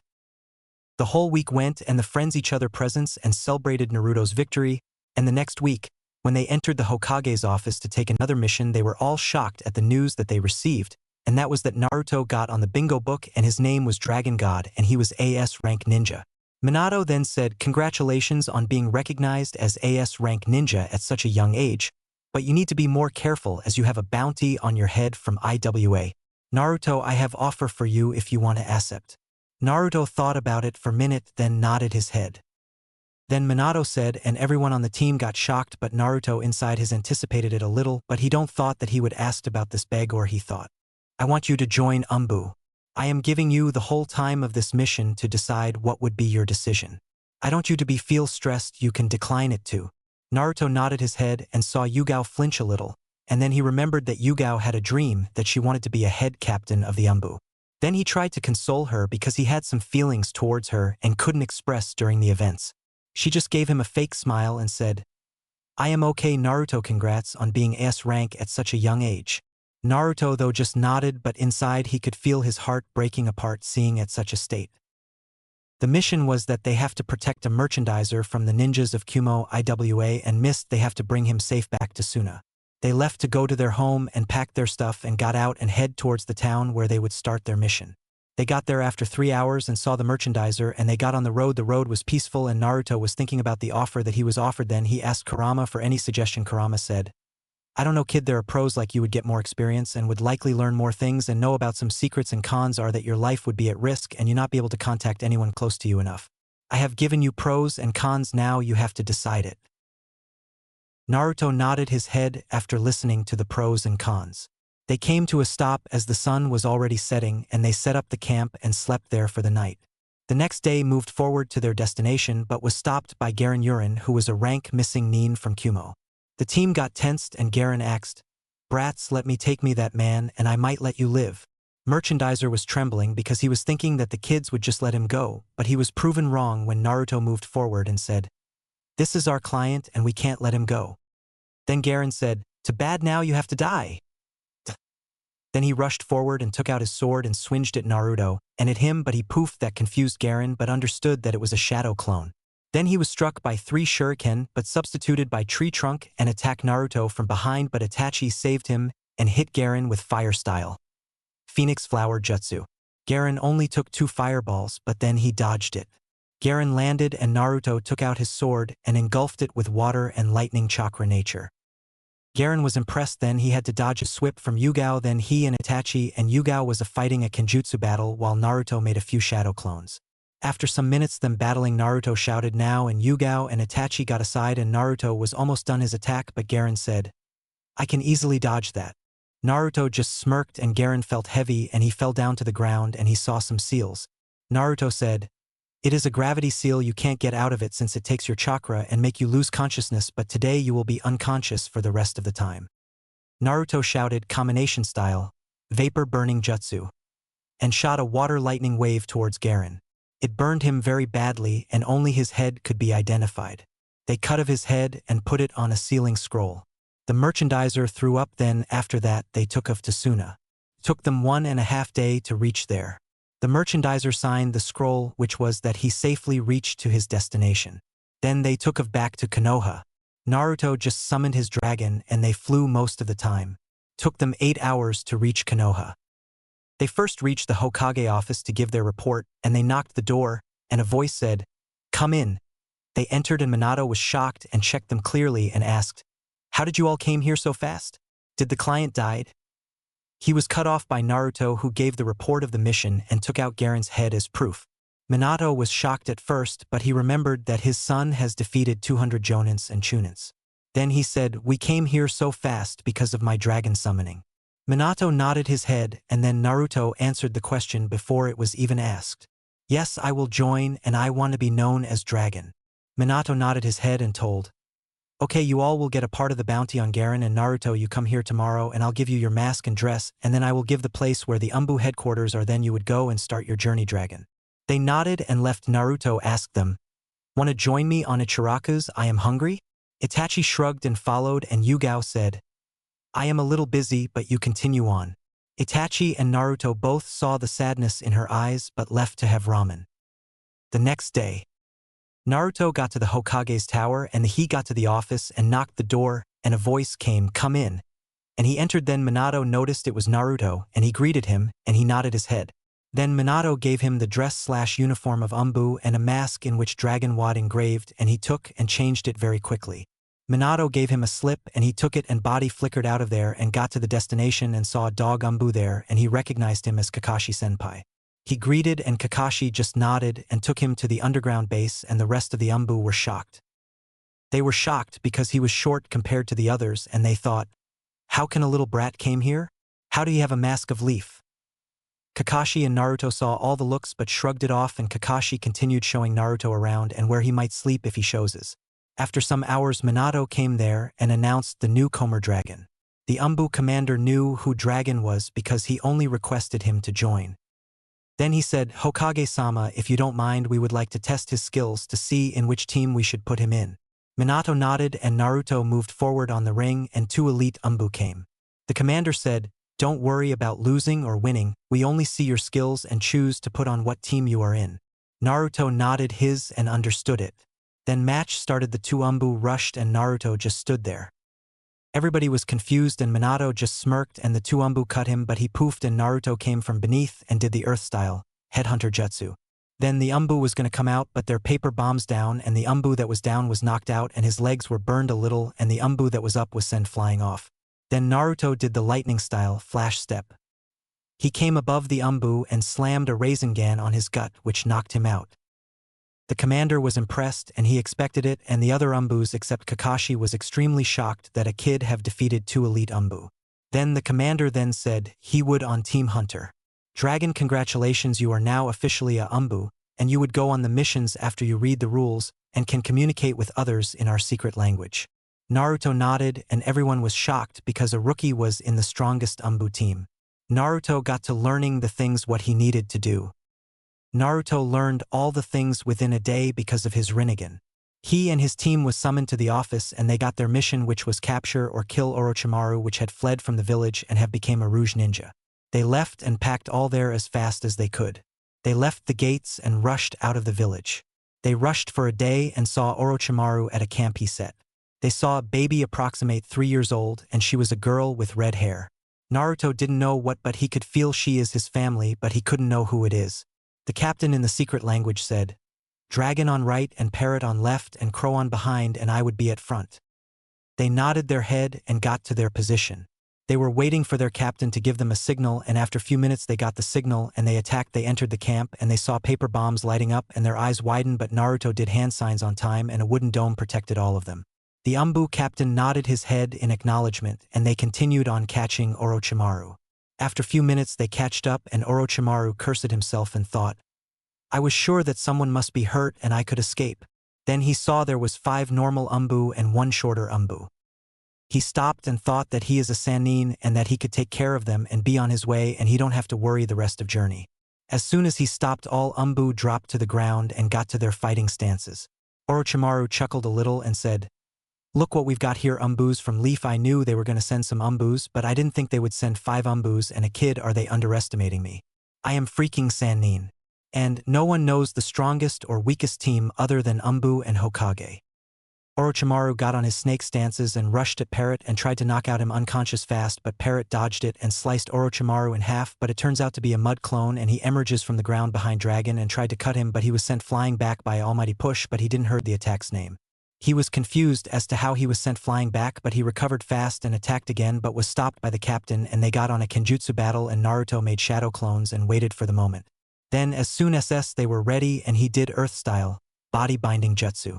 His shadow clones did fire style, fire dragon, and wind style, wind bullet. Orochimaru was binded and he was shocked that he was captured so easily, and then he saw the 2 attacks coming at him. Then there was fire blaze at the place. After few seconds they saw a shedded skin. They got on their guard and Orochimaru got behind Crow and caught him off guard and knocked him out. The captain rushed at him and Naruto did the hand signs and did with style. 4-pillar prison. Everyone there was shocked, the ANBUs, because they do not know any of skills, and Orochimaru because of the wood style that Naruto possessed. Then he thought about the child that survived his experiments but got his thoughts out because the child should be older than the ANBU. He is a different person who awakened Mokutan. I would like to have his body, but I don't have time. Then he summoned a large snake and broke the prison. Orochimaru thought, "Shit, I can't bring the child to experiment, but it doesn't matter as I can come back later for her." Then the snake swallowed Orochimaru and dug a hole and left. The ANBU captain was pissed at inside but hid it very well and said, "We've failed the mission, let's go back to the village and report the Hokage." They nodded, but before they left Dragon stopped them and said, "I can't just leave a child here." The captain sighed and said, "Dragon, it is not our duty to keep her safe." Naruto looked sadly at the child, but light bulb lit up. Then he said, "Orochimaru was kidnapping a child. There must be a reason he chose to kidnap her. What if we take her to Hokage? She must have special ability to catch Orochimaru's eyes." The captain saw a glint in Dragon's eye, but he accepted it nonetheless, and they took the kid and left. Throughout the way, Naruto asked Kid some questions like, "What is your name? Where do you live? Do you have parents? Where are they?" She answered, "My name is Karen Uzumaki." They all were shocked that there was Uzumaki left after the destruction of Yuzu. Then she continued, "I don't. Where did I live? I didn't know any of my parents. I lived in an orphanage." They nodded and said, "Don't worry, kid, we will save you." She nodded and they reached the village the day after they gave the report, and Minato was shocked that there was another Uzumaki left and he took the kid his home. He introduces Karen to everyone and they introduced them to Karen. Naruto was happy for Karen and continued his ANBU work. Time skip 3 years. Dragon is summoned in front of the new ANBU members. They were none other than Dragon was summoned in front of his new ANBU members. They are none other than Izuku Midoriya. "Ha, got you there. You thought it was Itachi, but it was Izuku. He have traveled to another dimension to be a ANBU." "No, I am kidding. It is none other than Ida." Sorry, not more of this, it is none other than Itachi Yukiya and Yugao Yuzuki. They would do the test and it will decide which team on they would be. Naruto was in his uniform so Itachi and Yugao didn't recognize him. He said, get in positions, therefore ANBU came and got in their positions and Itachi and Yugao got in their respective stances. The match started and the ANBU rushed at them, they both nodded to each other and they did fire style. Fire dragon roar and wind style. Wind scythe and did a lot of damage and knocked out 3 ANBUs and one was left. They took out their swords and vanished and appeared. The ANBU was in between and Itachi was at front with holding his sword at throat and Yugao did the same but at back. Dragon nodded his head and said, they would be on Team Dog. Dog nodded his head and showed them around and gave them their code names which were Emu and Cat. They were given their ANBU gear and they learned the rules and the sign language. While they were learning they asked Dog, is anyone there named Naruto? He nodded and said, you should ask Commander Dragon, he should tell if he wanted to. They nodded and left for his office. And they forgot his ANBU name, that is why they can't identify Naruto. They came to the office and knocked at the door and a voice came, come in. They entered and saw the commander and his shadow clones doing paperwork and he looked that he was not enjoying it a bit. He said, why the hell did I take this? Then he remembered that someone was there. He then cleared his throat. He asked, may I ask why you two are here? Aren't you two supposed to learn the rules and sign language? They nodded but Cat said, we are here because we want to see our friend Naruto. He is also a ANBU member. We just wanted to see him as we didn't saw him in a year. Dragon nodded and said, usually I would not allow this, but are you sure you want to meet him? They were confused but nodded there. Then the commander slowly removed his mask and it was none other than Nizu. Sorry, that's wrong, it is none other than Naruto. They were shocked that he is the commander and etc. Their eyes are widened and their jaw dropped. Then Yugao pointed and asked, Naruto, I is to that you? How did you became T the CC commander? Itachi was thinking the same. Naruto chuckled and said, Yugao, this is me, and as to how I became the commander. Flashback 1 year. Naruto was summoned in front Hokage and the commander at Hokage's tower. He came and kneeled and greeted them. They nodded their head and told him to stand up. Captain of Team Hunter, I am about to retire from ANBU, and I want someone to take my place. Naruto nodded and Naruto became the captain of Team Hunter after a year because he was way ahead in skills than other members of the team. And the commander continued, I want you to be the youngest commander because you are way ahead than anyone else. You have already learned the Flying Thunder God, which itself is deadly. But you are very good at everything, so would accept it. Naruto was shocked that he is being offered the position of commander. Then he remembered his goal, and if he can achieve his goal by doing this, then he would this. He said, I accept it. I am honored that you chose me. Commander just laughed and said, you've earned it, Dragon. Naruto just bowed down and Minato said, Dragon, tomorrow we would announce this on the base. Naruto nodded and flashed away. Flashback end. That's how I became the commander, and that is why I couldn't come to meet you as I was busy with this. Showing the paperwork on the desk, and he said, even if I am the commander, I will not be partial with you. All the rules will apply for you both. They nodded and actually respected that, as they also don't want any partiality. They got back to learning the rules and the sign language. After they learned all the things, they left to do their first mission, and it went well. They got back and reported it to the commander, and he had more which he cursed about. But they continued their lives. Naruto started using wood and shadow clones to do his paperwork while he do training and other things. He started to try combine Chidori and Rasengan. He also tried to make Flying Thunder God level 3. He improved in seals and was 9 seal level, and when he does 10 then he would be a certified seal master. He also started learning Sage mode. Then he discovered that he can have 2 Sage mode. First is Dragon Sage mode and second is Wood Sage mode. He honestly shocked about it when he learned about it. Kurama also forgot to told him. He relations with Yugao also got better, and after months of courage, he asked her out and she did not agreed. Ha, again got you. She agreed and said, finally, you Buffon, I was waiting for this for years. They went for a date at Barback and they enjoyed their time, and when they were going back they finally kissed each other. It lasted for good 5 seconds. They enjoyed it, but it was to be cut short when Yugao had ANBU work and Naruto had to his work. They did not do anything in ANBU headquarters, but when they were not wearing their masks. Naruto learned the Dragon Sage mode after a year. He had small dragons under him and his eyes were black and small white dots in them. The issues between Yukiya and the village began to rise, and Minato, and the commander tried to warn them, but Fugaku did not agree to the terms. Then Itachi came with an excellent plan that his friend Shisui Yukiya had a Manjikyu Sharingan, and that he can cast a very difficult-to-break Genjutsu, and Naruto represented this idea to the council. Danzo tried to object, saying that they can be trusted, but the council outvoted him. Naruto saw this and he started personally guarded Shisui from a distance until the day of the meeting because he don't trust Danzo a bit. The day before the meeting, Shisui was attacked and Naruto saw the Root ANBU members attacking Shisui.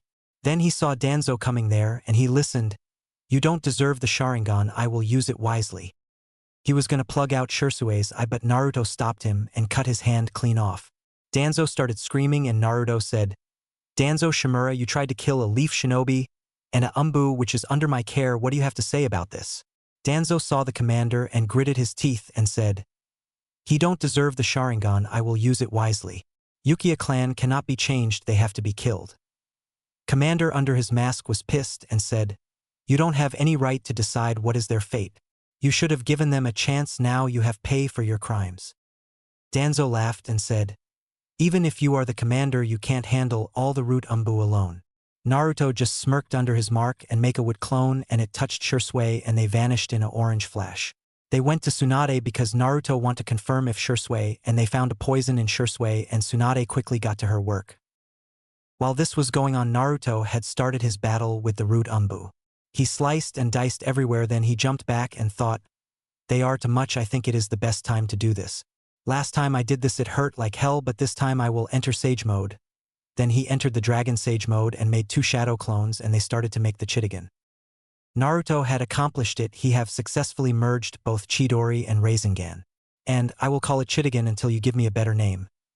Then he rushed at the Root ANBU members and smashed it on a member, and when it smashed it covered the whole area with lighting and killed the members inside the area. It happened because he was in Sage mode, but otherwise it would knock them out. Danzo saw this and gritted his teeth. ABD ordered more of his ANBU to attack while he was fleeing back. Naruto saw this and activated his Rinnegan and did universal pull, and Danzo came flying to Naruto. Naruto created the chakra rods and pinned him down with it. It was taking very bit of chakra from Danzo while Naruto was fighting the Root members. Naruto did his new combination style, Dragon's Roar.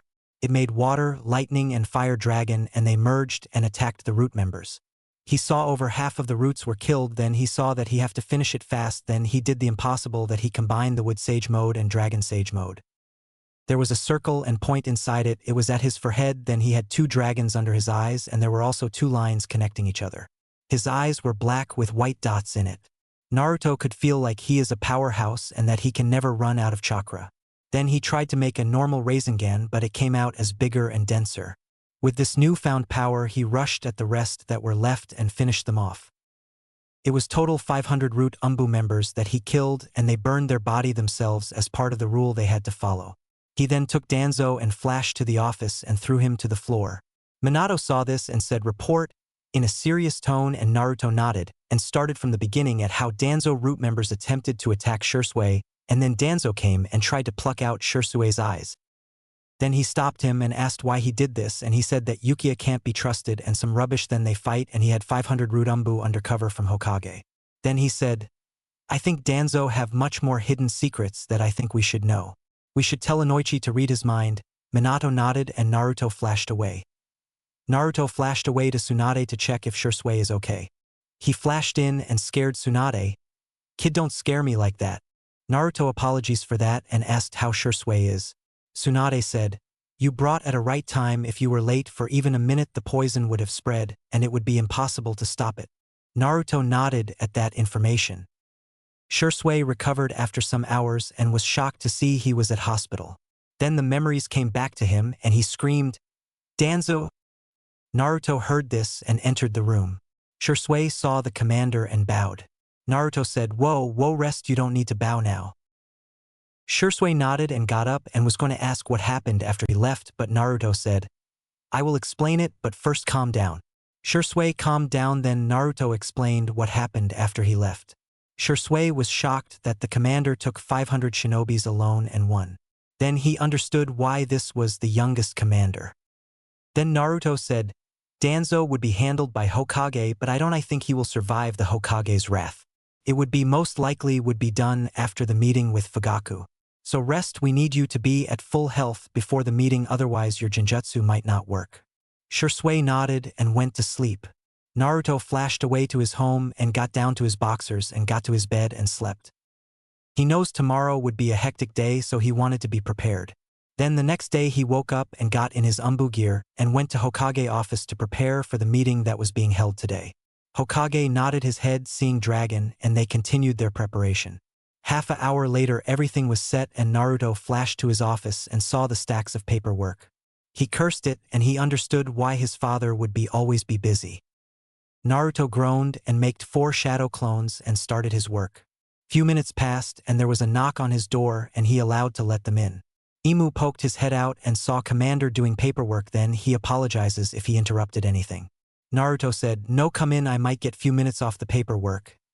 Then he saw his shadow clones stopped. He said, "Not you all, you do your work." They groaned and continued their work. Itachi chuckled a little and got in the room. He thanked the commander for saving his friends. He nodded and said, "It is my duty as a commander to save. But I know you are here only for that. Am I correct?" Itachi nodded and said, "Indeed, actually it is a bad news. I have learned that Fugaku Yukiya also have Mangekyo Sharingan, so there is a chance might escape Shirsue's genjutsu."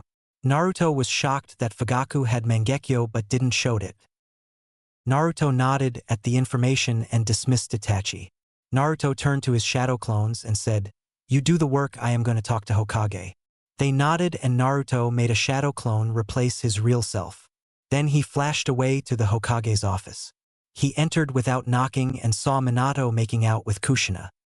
As soon as he saw that, he turned 180. Minato saw the commander and blushed and told Kushina that somebody was there. She blushed and moved aside.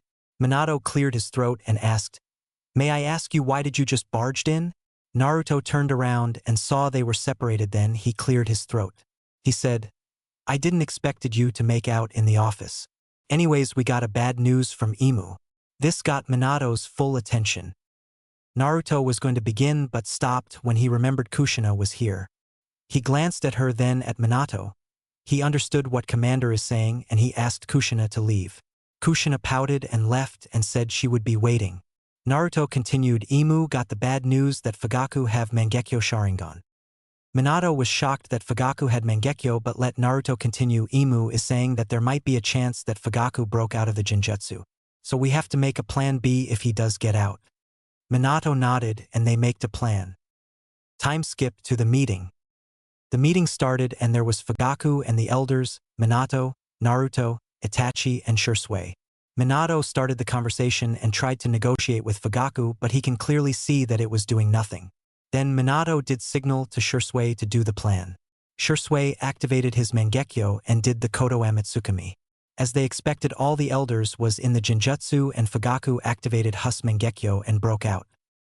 As soon as he got out of the genjutsu, Naruto came behind him and he had his Rinnegan activated and he took out the soul of Fugaku, hence killing him.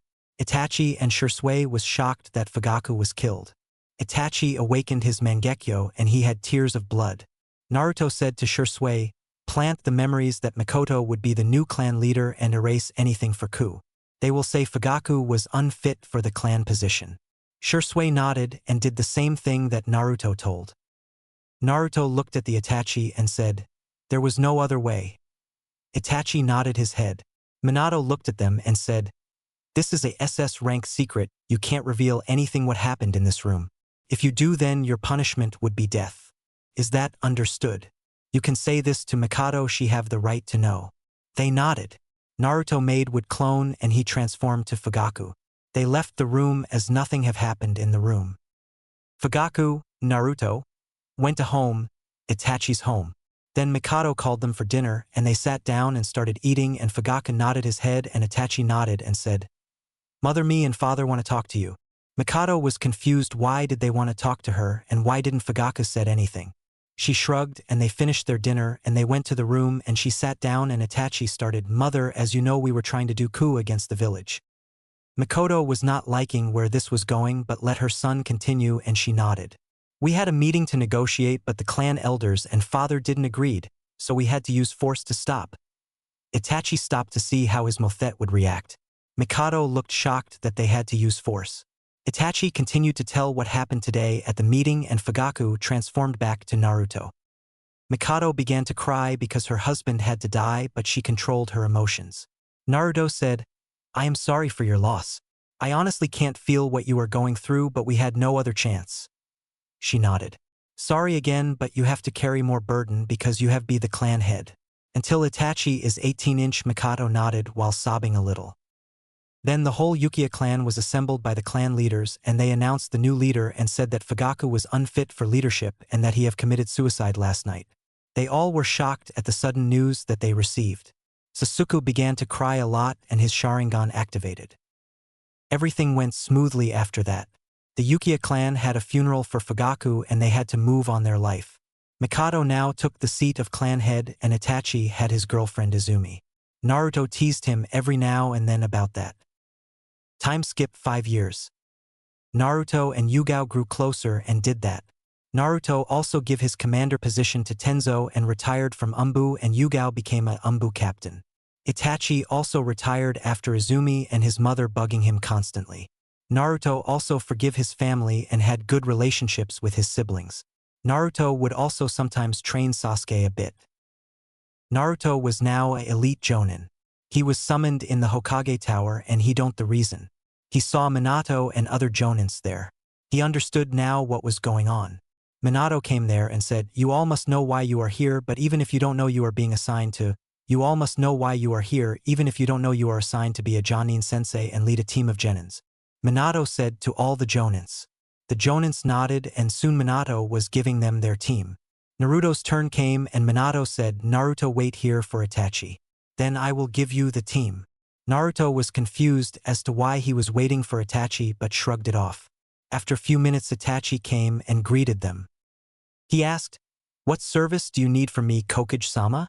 Minato nodded and said, "At the academy their odd number of students have passed the exam, so we have one short person to complete the team." Naruto was feeling good listening that but let his dad continue. "So we have decided that we will have our first 5 genin team. Originally Naruto would be the Jonin sensei, but we consider G can't give everyone enough time, so we have decided that Itachi would also be the Jonin sensei of the team."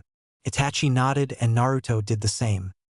They got their genin's name and they were Sasuke, Menma, Naruto, Hinata and Sai. They took the team profile and left to their home. They read the profiles at their home. After that they went on a double date with their girlfriends. Mizuki incident didn't happen as Mizuki was dead after Minato found out that Mizuki killed a fellow Leaf Ninja. The next day they went at Academy to pick their team up. They entered through the door and Sasuke and the twins shouted, "Nei-san." Both nodded and told them to meet them at roof and Itachi dispersed in murder of crows and Naruto flashed up. Naruto and Itachi when saw the roof of the academy roof they had their own memories of how became a team here. The kids came up and sat at the stairs and Naruto and Itachi leaned on the railing. Naruto started, "Hello everyone, I am Naruto Uzumaki Namikaze, and this my friend Itachi Uchiha. We both will be your sensei. Now we will introduce ourselves and tell our likes, dislikes, hobby and goals." Everybody nodded and Sai asked Sensei to go first and they nodded. They said the same as when they were kids but a hobby was added that they were spending time with their girlfriends but didn't said that. Naruto pointed at Sai and he started, "My name is Sai. My likes are drawing and spending time with my brother. Yes, Sai's brother is alive as he didn't join Root. My dislikes are annoying person. My hobby is same as my likes and my goal. I haven't thought about it." They nodded and Hinata started. "Emma, my name I is H. Hinet Hyuga. And my likes are my F family and..." She looked at Menma then covered her face as she was red but she continues, "And my dislikes are H hurting other people. And my hobby I is training, G gardening. And my goal is T2 make B branch and M main family TT together." They nodded and thought that they have to work on Hinata's confidence. Menma started, "My name is Menma Uzumaki Namikaze. My likes are ramen, my family and training. My disguiles are the time to cook the ramen. My hobby is training and spending time with my family. My goal is to become the greatest Hokage." They nodded and Naruto started and she said everything same like Menma. Sasuke started and he was same as Itachi. After the introduction Itachi said, "Okay, now we all know about each other. We have to take a test if you really will be a genin. They all were confused at that, and Naruto said, "But sensei, we already did the genin exams and we became genins." Itachi just scoffed at that. "The academy only passes the students who have the potential to be a genin. We are the one who shows us who can be a team." The team was shocked at that. Itachi continued, "Only 3 teams can pass, so you have a 66% of failing." They more shocked at that information. Naruto was just smirking at their reactions. He said, "Come to training ground 7 at 6 a.m. Plus I suggest you don't want to eat or you might puke it out." He smiled at that and placed a hand on Itachi's shoulder and flashed away to a nearest tree. He wanted to see the reaction of them and check if there is drop of teamwork. The team was sitting there processing the information. Then Menma got up and said, "I don't care about that. I will beat Sasuke team here and I will how great I am." Naruto told Menma to shut up. Hinata said in a low voice, "WESS should work as a team."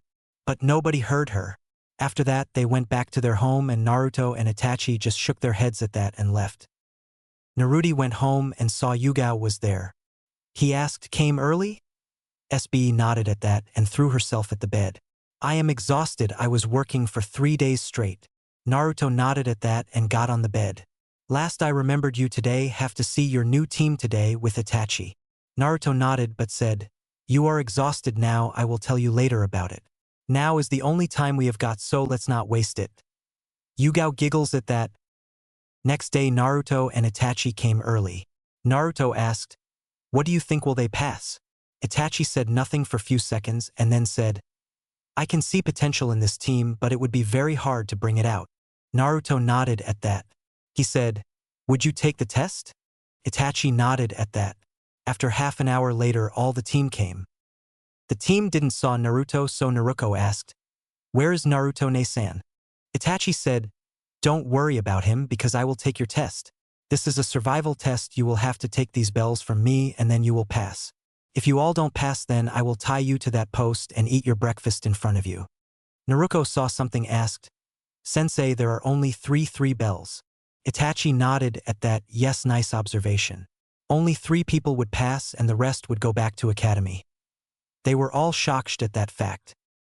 Itachi took out a clock and set to 2 hours and said, "You will have 2 hours to take a bell from me." "Okay now, Joe." Everybody hid except Menma, who charged straight at Itachi. It was same as canon except that Itachi was not reading anything and did the 1,000 years of death at Menma. Itachi then moved to his brother, which also went as canon. Itachi then went to Sai, who the Super Beast scroll, but Itachi dodged the thing and he just one-punched it. He then placed a genjutsu on Sai and he was knocked out. He then moved to Naruto, who was little more aggressive, but Itachi backhanded her and he knocked her out. Then he went to Hinata, whi just stood there, so Itachi put her on genjutsu, showing that Menma was killed and she fainted. Naruto came down from the trees and said, "Aren't you going a little hard on the kids?" Itachi sighed and said, "They don't even the true purpose of the exercise." Naruto nodded at that. Then they both tied both Menma and Hinata at the pole. After a few minutes they all woke up and saw Itachi and Naruto in front of them. Naruto started, "You all failed. You even failed to grasp the true meaning of the test. It was teamwork and I didn't see any of it in you all." They all hang their head low. "But we are giving you a chance now. Eat up and after that we will try it again. But don't feed Menma or Hinata, otherwise you know the consequences."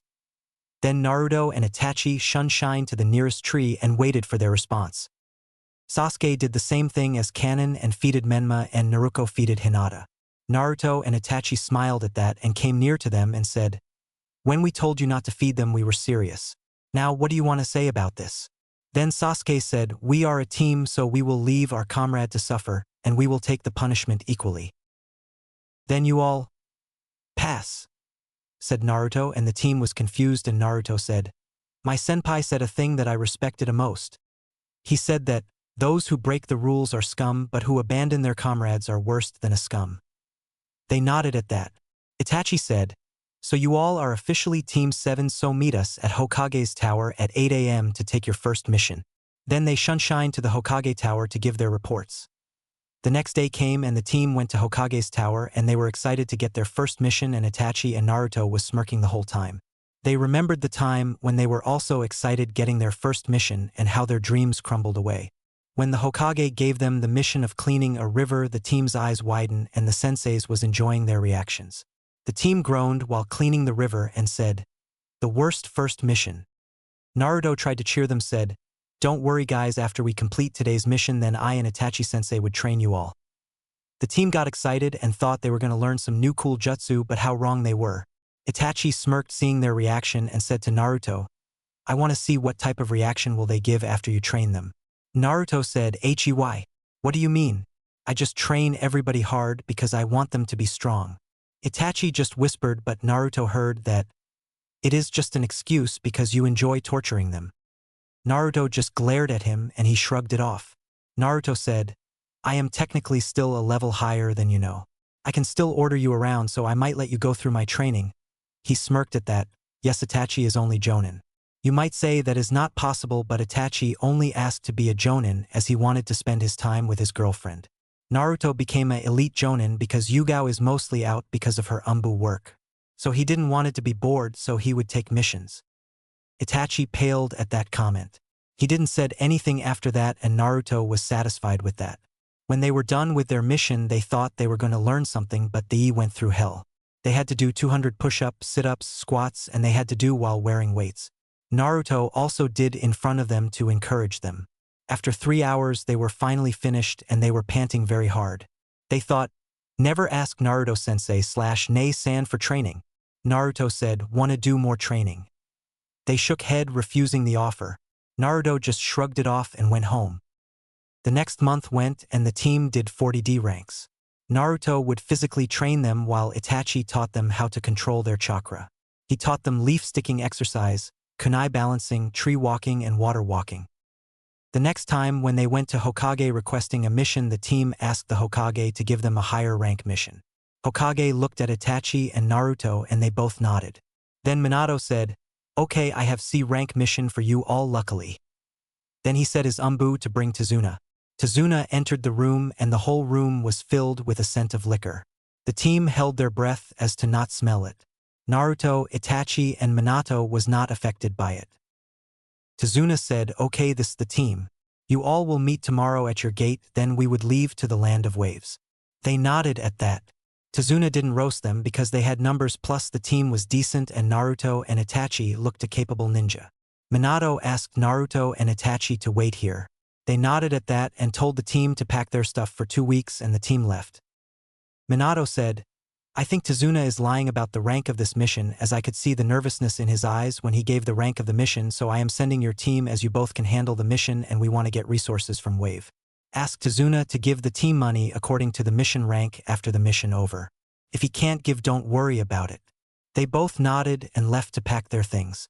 I think it was foolish of Hiruzen that he did not see Tazuna's trick. He is freaking Hokage and he have lived through 3 wars, so he should have looked the underneath of it. The next day they left the village and headed to the land of waves. They were walking and Naruto asked, "Tazuna-san, don't land of waves have ninjas?" Tazuna was going to explain it, but Itachi said, "No Naruto, the land of waves don't have ninjas because small villages can't handle the expense of being a ninja. The village also don't have anyone to train them." Naruto nodded at that. Then they all saw a puddle in between of their road. All the team see through the genjutsu and the demon brothers came out of the puddle and attacked. Sasuke did the same thing as Kanon while the rest were guarding the client. Naruto and Itachi didn't do anything because they wanted to see what their students would in the situation. Naruto caught second demon brother and placed a truth seal on him. He killed the second one in front of everyone. All the team puked except Sai and Itachi. He asked the normal questions like, "Who sent you here? Who was your target?" The first demon brother said all the truth because of the truth seal. Then Naruto turned to Tazuna and asked, "What are you hiding?" Then Tazuna started to stutter and then calmed down and said how the wave is poor village and they couldn't offer it for more than a C rank mission, and if they want to leave then they can. Then Naruto said, "You were already suspicious to Hokage, so he sent us to help if anything goes wrong, so I say we will not continue." How you thought they were going to continue the mission, but I changed the timeline of it. Don't get offended by these jokes, I add them to spice the things up as the story is always a little dark. We will continue. Tazuna sighed in relief and they moved forward on their journey. They got on boat and went to waves and they got to the land. They saw that there was thick mist here and Tazuna said, "Mist is usual here in the wave." Then they heard rustling in bushes and Sasuke threw a kunai at the bush and a white rabbit came out.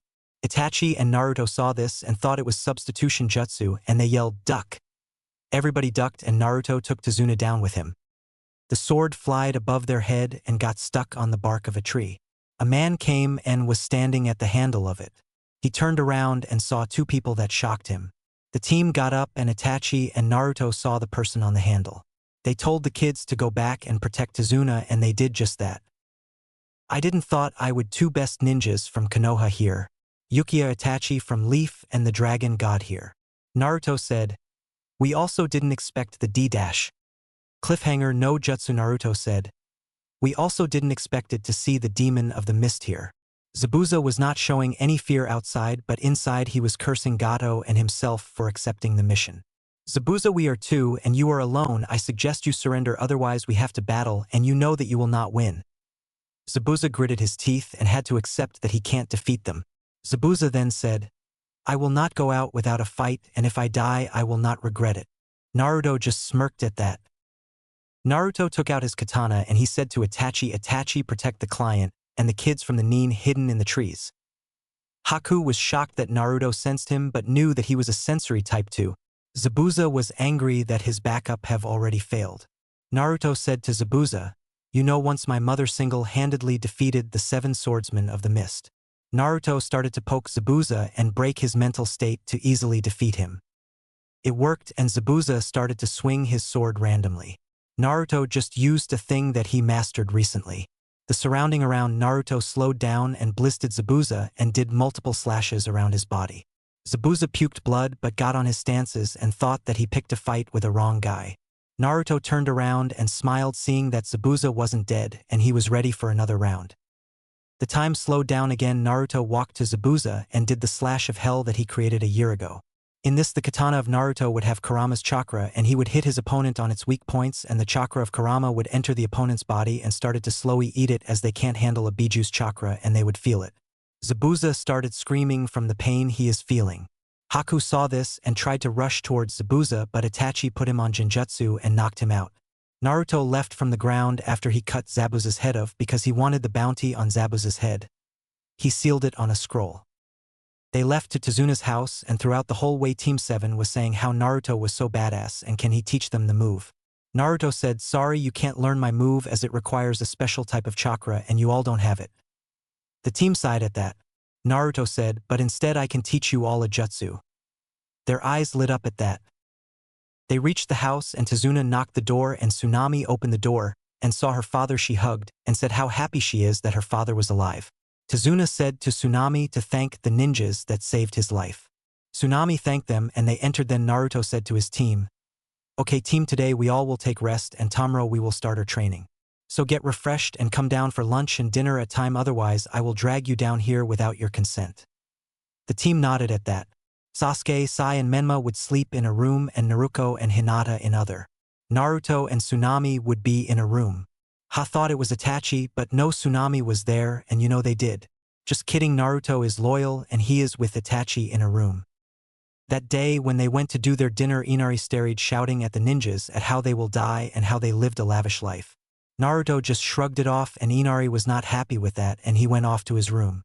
Naruto that night went to the room of Inari and explained how his parents neglected him, but then also he forgave them. He said a thing to Inari which broke him. He said, "Life is not easy for everyone. Some live bad life, then some not. You can't blame them all. As for your father, he was hero of the wave and you should also try to be a hero, not just complain about it. Your father would not want that you would just cry over his death, so try to lessen your pain by opening up to your family and make friends." Inari understood what Naruto wanted to say and he nodded at that and Naruto just smiled at that. The next day Naruto started to teach Sasuke, Naruto and Menma the lighting style, lighting bullet. He taught Hinata water style, water wall. He taught Sai earth style, headhunter jutsu. They all learned the jutsu in a week. Naruto also made shadow clones for Tazuna to finish the bridge faster. The last day came when the bridge was about to be completed. Gato came there. Gato said, "While I thank you for killing that Zabuza, for me I can't because you are making it difficult for me to finish if Tazuna here. So guys, come out and show them what we have got." Then 2 thugs came out holding Tsunami and Inari as hostage. Tazuna went on his knees seeing his family in danger. Naruto just activated his swift realce and killed the thugs and went back to his place. Gato was shocked seeing that, but he told his men to attack them. The thugs rushed at the team and Itachi said he would handle it and Naruto just shrugged at that. Naruto told to his team, "Close your eyes or you might puke." But team didn't listen to him and saw Itachi slaughtered the thugs. They instantly puked after seeing that and Naruto said in low tone, "Told you." He then walked towards Gato and Gato was sweating bullets and he tried to run but Naruto caught him and lifted him through his suit and said, "Your rule at wave is over, Gato." Then he killed him. Naruto did hand signs and did a fire jutsu to burn the bodies at the bridge. Naruto then saw Haku there and as he asked, "Are you here to take revenge for Zabuza?" Haku shook his head and he said, "As much as I want to kill you, I know I can't do that. I was here for Gato as he was not gonna pay us after the mission and because of that Zabuza-sama died." Naruto nodded at that and showed him the head of Gato and he saw that and left. Naruto just shrugged it off and went to Tazuna and said, "The rule of Gato is now over. Tazuna, now can you give us the extra money of the mission as you can offer that?" Tazuna nodded at that. They finished the bridge and the name of the bridge was the Great Naruto Bridge. The team left for the village and they were saying how they did nothing on the mission. Then Itachi said, "It's okay to do nothing if the thing is already taken care of. Plus you all couldn't win against them anyways and you all might get injured for life or be dead." They all just gulped hearing that and nodded their head. Naruto said to his team, "You all have to start training hard because in the ninja world surprise attacks can happen anytime and they have to prepare for that." The team nodded at that. Naruto also wanted them to be ready for the Chunin exams. They reached the day after and the team gave the report the mission to Hokage. Naruto also gave the head of Zabuza to Minato and Minato said, he will give the money of the bounty later and Naruto nodded at that. The next day both Naruto and Itachi went to the meeting room and saw all the jonins there. Minato came there and said, "As you all must know, the Chunin exams are coming near. So we are here to nominate the genins who will participate in the exams." They nodded at that. Then Minato started the nomination and Guy stepped forward and said, "I want to nominate Team Guy which have Rock Lee, Niji Hyuga and Tenten." Minato nodded at that and waved to Kurenai. She stepped forward and said, "I want to nominate Team 8 which have Shino Aburame, Sakura Haruno and Kiba Inuzuka." Minato nodded at that and waved at Asuma. Asuma stepped forward and said, "I want to nominate Team 10 which have Shikamaru Nara, Ino Yamanka and Choji Akachimi." Minato nodded at that and waved at Naruto and Itachi. Itachi stepped forward and said, "We want to nominate Team 7 which consists of Sasuke Yukiya, Menma Uzumaki Namikaze, Naruko Uzumaki Namikaze, Hinata Hyuga and Sai." The rest of the jonins gasped in shock. They were shocked because this year all the rookies are recommended to participate in the Chunin exams. Minato nodded at that and they continued on. The next day Naruto asked the team to meet him at the training ground 7. The team was late and Naruto started to search for them and found them with a team from Suna. Half an hour earlier, Menma and the team came out of the ramen shop.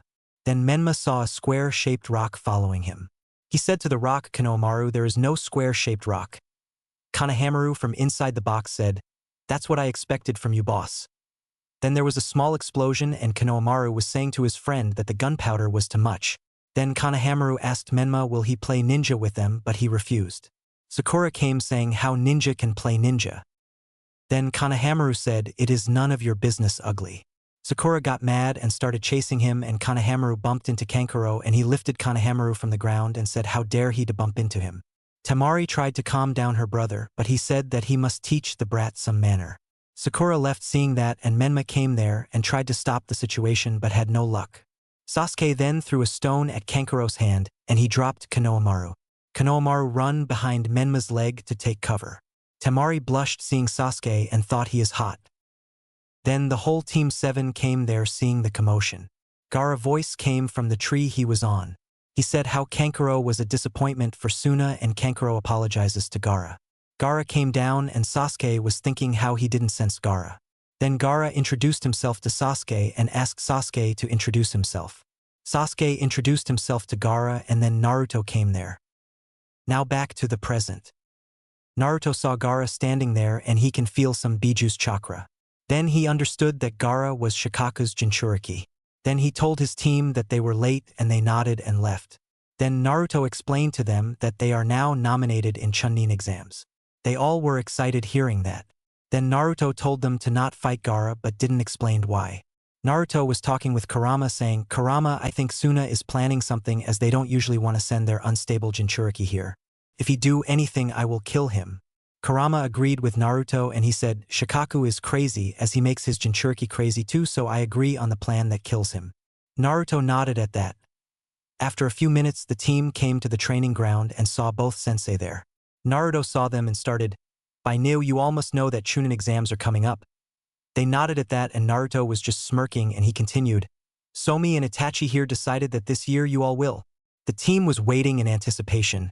"Will not enter it." The team was silent, then everyone screamed, "What?" except for Sai. Itachi just smiled knowing that Naruto was just pulling their legs. Then they started screaming how they bear the best and they would annihilate everyone in the exams and they should reconsider their opinions.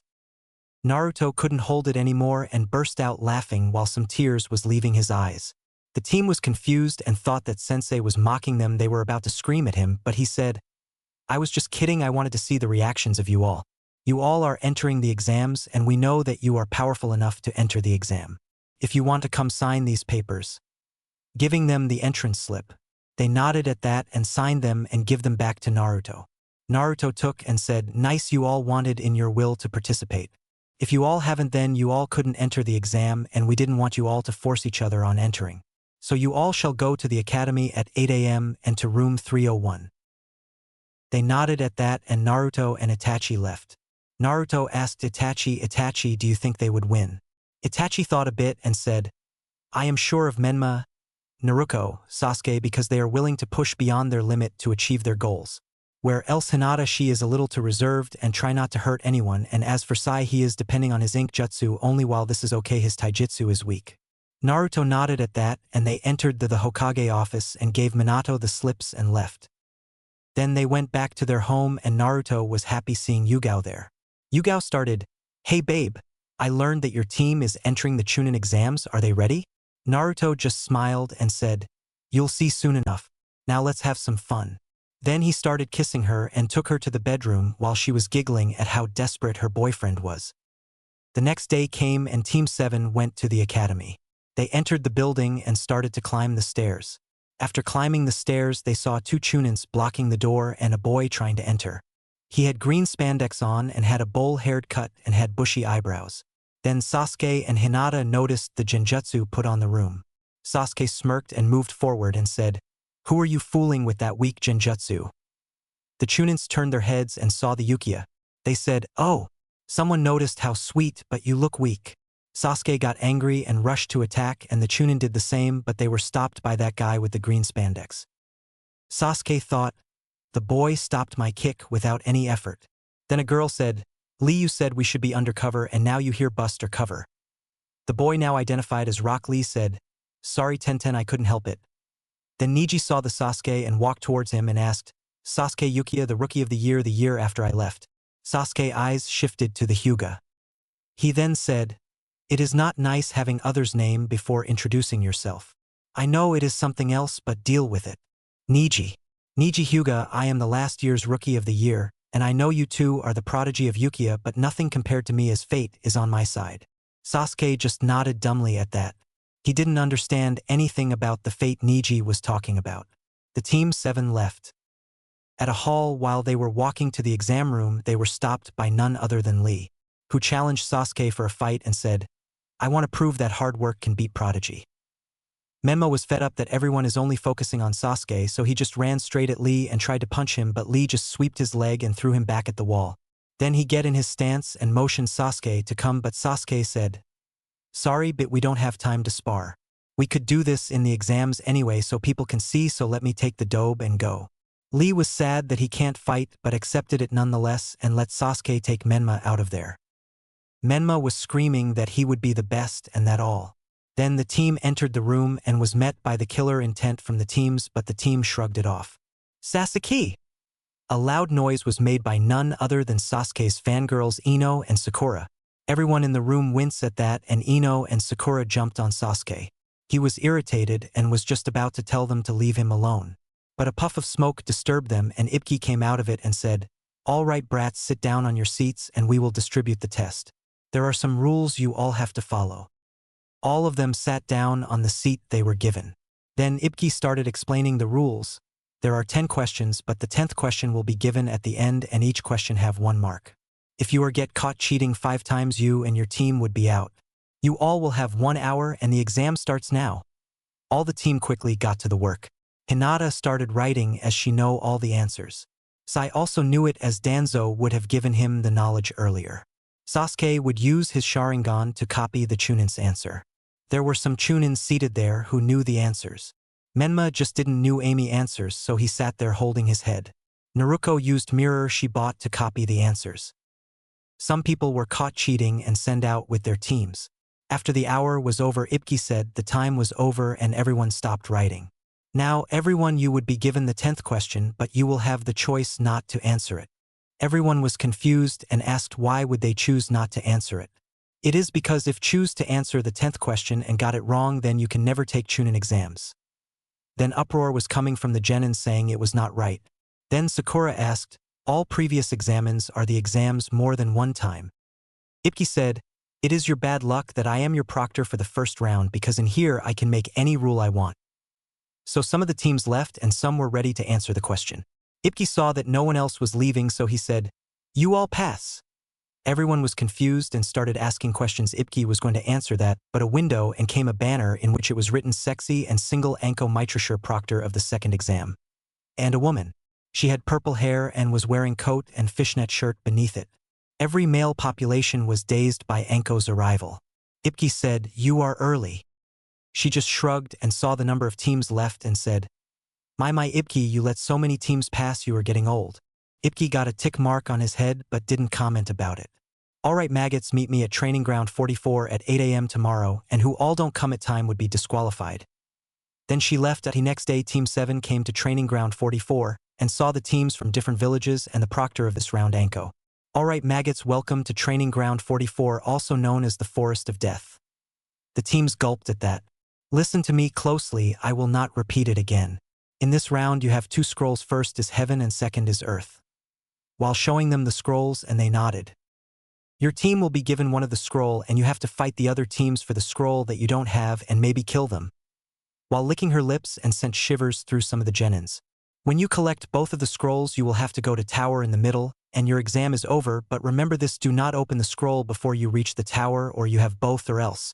Everybody tensed at that and was waiting for her to continue, but she didn't. Anyways, you all have to fill up this form. This form says that Konoha would not be held responsible if any of you get killed.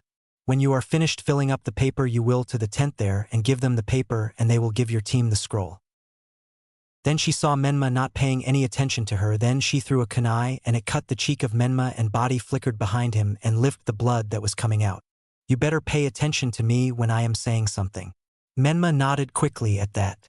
Then she sensed someone behind her, then she took out the kunai and turned around to see a grass genin holding the kunai she threw with a tongue. I was just giving you back your kunai, Proctor-san. Anko took the kunai and said, that's okay, but don't do it next time, otherwise you might be lying dead. Then she started to distribute the paper and soon everyone got their scroll, but when Team 7 entered the tent they were told that they have to collect 2 pairs of the scroll as they were almost 2 team in 1. They nodded and left with a earth scroll. They went to the gate number that they were assigned to. After some minutes the buzzer went off and the gate opened and the team rushed in. They have formulated a plan that they were going straight towards the tower, as when the teams with the pair of scroll then they can attack them and take the scroll, and because they will not need to waste any time on reaching the tower. While rushing, Menma told the team that he have to go leak somewhere and rushed out somewhere. Sasuke shook his head at the antics of Menma. While Menma finished leaking he was attacked by a very large snake and swollen by it. Then Menma did a lightning style. Lightning bullet and shocked the inside out of the snake and it opened its mouth and Menma walked out drenched in the snake's saliva and he was irritated by this and he muttered, stupid snake. And went off to search for his team, but he couldn't see that the snake puffed out. Few minutes earlier. While Menma went to leak, the team waited for him and set a temporary camp. They were discussing the traps they would set when they would reach near the tower. Then at that moment a snake attacked their camp, but luckily Naruto sensed it and told the team and they spread out. When they can see the snake properly they saw a person standing at top of it. It was the grass genin that had a freaky long tongue, and now she was using it to lick her lips. This freaked out most of the Team 7 and she said, "Ku, what do we have here? I was looking for you, Sasuke, and now show me how that Sharingan works of yours." Sasuke was weirded out by this and said, "Sorry pedo, I'm not interested in you." The genin got a tick mark, but she thought, "I have to take care of the rest of the team if I have to give curse mark to Sasuke." Then the snake went to attack to the rest of the team and the grass genin went to Sasuke to do a taijutsu battle. Sasuke got in his interceptor fist style and rushed towards the grass genin. The genin easily blocked or dodged each punch or kick that was launched towards her. She counter-attacked one of the punches that were launched by Sasuke and sent Sasuke flying. Then Sasuke activated his Sharingan and the grass genin licked her lips and did a motion gesturing to come. Sasuke rushed in without thinking and got his ass handed to him. While the Naruto killed the snake that was attacking them and rushed towards Sasuke to save him. Sasuke got terrified of this and said, "You want the scroll, right? Then take it and leave." Sasuke took out the scroll from his kunai pouch and threw at the grass genin, but while it was in air it was caught by Menma and he landed. "You fool, why didn't you let him go? We will be saved from him." Menma just glared at him and said, "You're not the Sasuke team I knew, he would never get scared, so let's just kick this guy's ass." Menma rushed at Orochimaru while Sasuke was standing there stunned and fighting his inner self, and he was thinking, why isn't my body responding to me? After watching Menma taking injuries and still going on, he got the courage to move and he started following Menma and said, "Dobe, let's put an end to this quickly." Menma nodded and they both rushed in quickly. Menma and Sasuke started to attack Orochimaru, but he dodged it. Orochimaru backhanded Menma and sent him flying, and he sent a snake to pin him down. He then started a taijutsu battle with Sasuke, and was a one-sided match, and he started to beat on Sasuke. Sasuke gritted his teeth and now he have two tomos on both on his eyes, and Orochimaru saw this and kicked his lips. "Kukoku, you have evolved your Sharingan. You have now one step closer to defeat your brother." Sasuke's eyes widened at that. How Orochimaru just chuckled at that. "I have my ways. So I want to help you in this, so I am going to give you a gift." Then he stretched his neck and bit Sasuke on his neck. Sasuke started to scream and holding his part of neck where Orochimaru bit him. Sasuke fell down. Orochimaru reiterated his head back. Then he saw Menma coming out of the crater. Menma saw Sasuke falling and he rushed towards him and caught him before he could fall. Sasuke was unconscious and Menma was keeping asking what happened to him. Then his head snapped towards Orochimaru and he asked/shouted, "What did you do with Sasuke?" Orochimaru just said, "I gave him a gift and he will come out seeking for power to surpass his brother." Then he turned to Menma and threw the heaven scroll, then turned into mud and sinked in earth. Menma catches the scroll, and at that time the whole team as the snake puffed out. Naruto saw Sasuke unconscious in Menma's lap. She rushed to him and bent down to check if Sasuke was injured or not, but found none. Then she asked what happened here. Menma then explained to her how he and Sasuke fought that guy and lost. Then he was thrown into a crater, and after he recovered he could see Sasuke screaming, and after that he fell unconscious. Then he said that how the guy said it was some type of gift and he gave his heaven scroll. The team was confused at that, but they had another problem at hand. They took Sasuke to a nearby cave and set up their camp there. They also set up some traps for caution. "It is nice that guy gave us his scroll, now we have one pair. We have to focus on making on how to obtain our second pair," said Naruto, and the team nodded. While the team was discussing, Hinata saw a squirrel, but she felt something wrong, so she activated Byakugan and saw that the squirrel had a paper bomb on its back. She threw a kunai to stop the running squirrel and then she walked towards it. Then she ripped the tag out and threw where she saw the sound team. It exploded near them but managed to dodge it. "See, I told you both that it would not work and now our cover is blown," said one of the three. "Who are you?" asked Naruto, and she took out a kunai. "Oh, what do we have here? You are a brave one, ain't you?" "Oh, whatever, we are Zaku, Dosu, Kin, and we are from the Sound Village." "Sound Village? We have never heard of it." Naruto said, "Well, it's not important, we are here to kill that Ukiya. Step aside, we will kill that Ukiya and go on our own way," Zaku said. Menma was so frustrated at that, so he shouted at the sound team, "We will never abandon our friend and comrades." "Well, it's your loss, we will kill you then the Ukiya," Dosu said. Then Menma smiled and said, "We outnumber you. Even if you trash outnumber us by 100 we will still win," said Zaku. Menma and Naruto smiled and did cross hand sign and shouted Shadow Clone Jutsu. then 50 clones of Menma and 50 of Naruto. But to the shock of Team 7, the sound team was not affected at the amount. Then Dosu raised and fired some wave which destroyed almost 50 of the shadow clones. They were shocked at that, but Naruto said, "Let's split, okay? Sai and Hinata would fight that girl. Menma would fight the other guy and I will handle the leader of them. Once you are finished, help other." They nodded and splitted and started to attack the enemy which they were allotted. Hinata and Sai had a little easy time as Sai was out of the range of Kin's Genjutsu and was summoning Animal to help Hinata and distract the opponent. Hinata with her Byakugan saw right through Kin's Genjutsu as it was not that high level. So she started to disrupt Kin's chakra flow and beat her with a chop to a neck. Menma summoned clones and distracted Zaku with while he was doing hand signs. Then he did lightning style. Lightning ball. Zaku saw this and sent a sound wave which dispersed it. Menma was shocked at that and asked how. Then Zaku explained that sound travels through a medium and for now it is wind and wind mostly nullifies lighting, that is why. Menma was shocked at that and he didn't think about it. Zaku was going to launch another attack but an animal stopped him and Hinata came behind him and shut down his chakra flow and it rendered him unconscious. Naruto was going to attack the Dosu guy but an evil wave of chakra spread throughout the area. Everybody gulped at that and Naruto thought, this is coming from where Sasuke is. Then she turned around and saw Sasuke rising, but there's something not right about him. He had some purple chakra around him and he had some black tattoos around body and it is coming from neck where that mark is.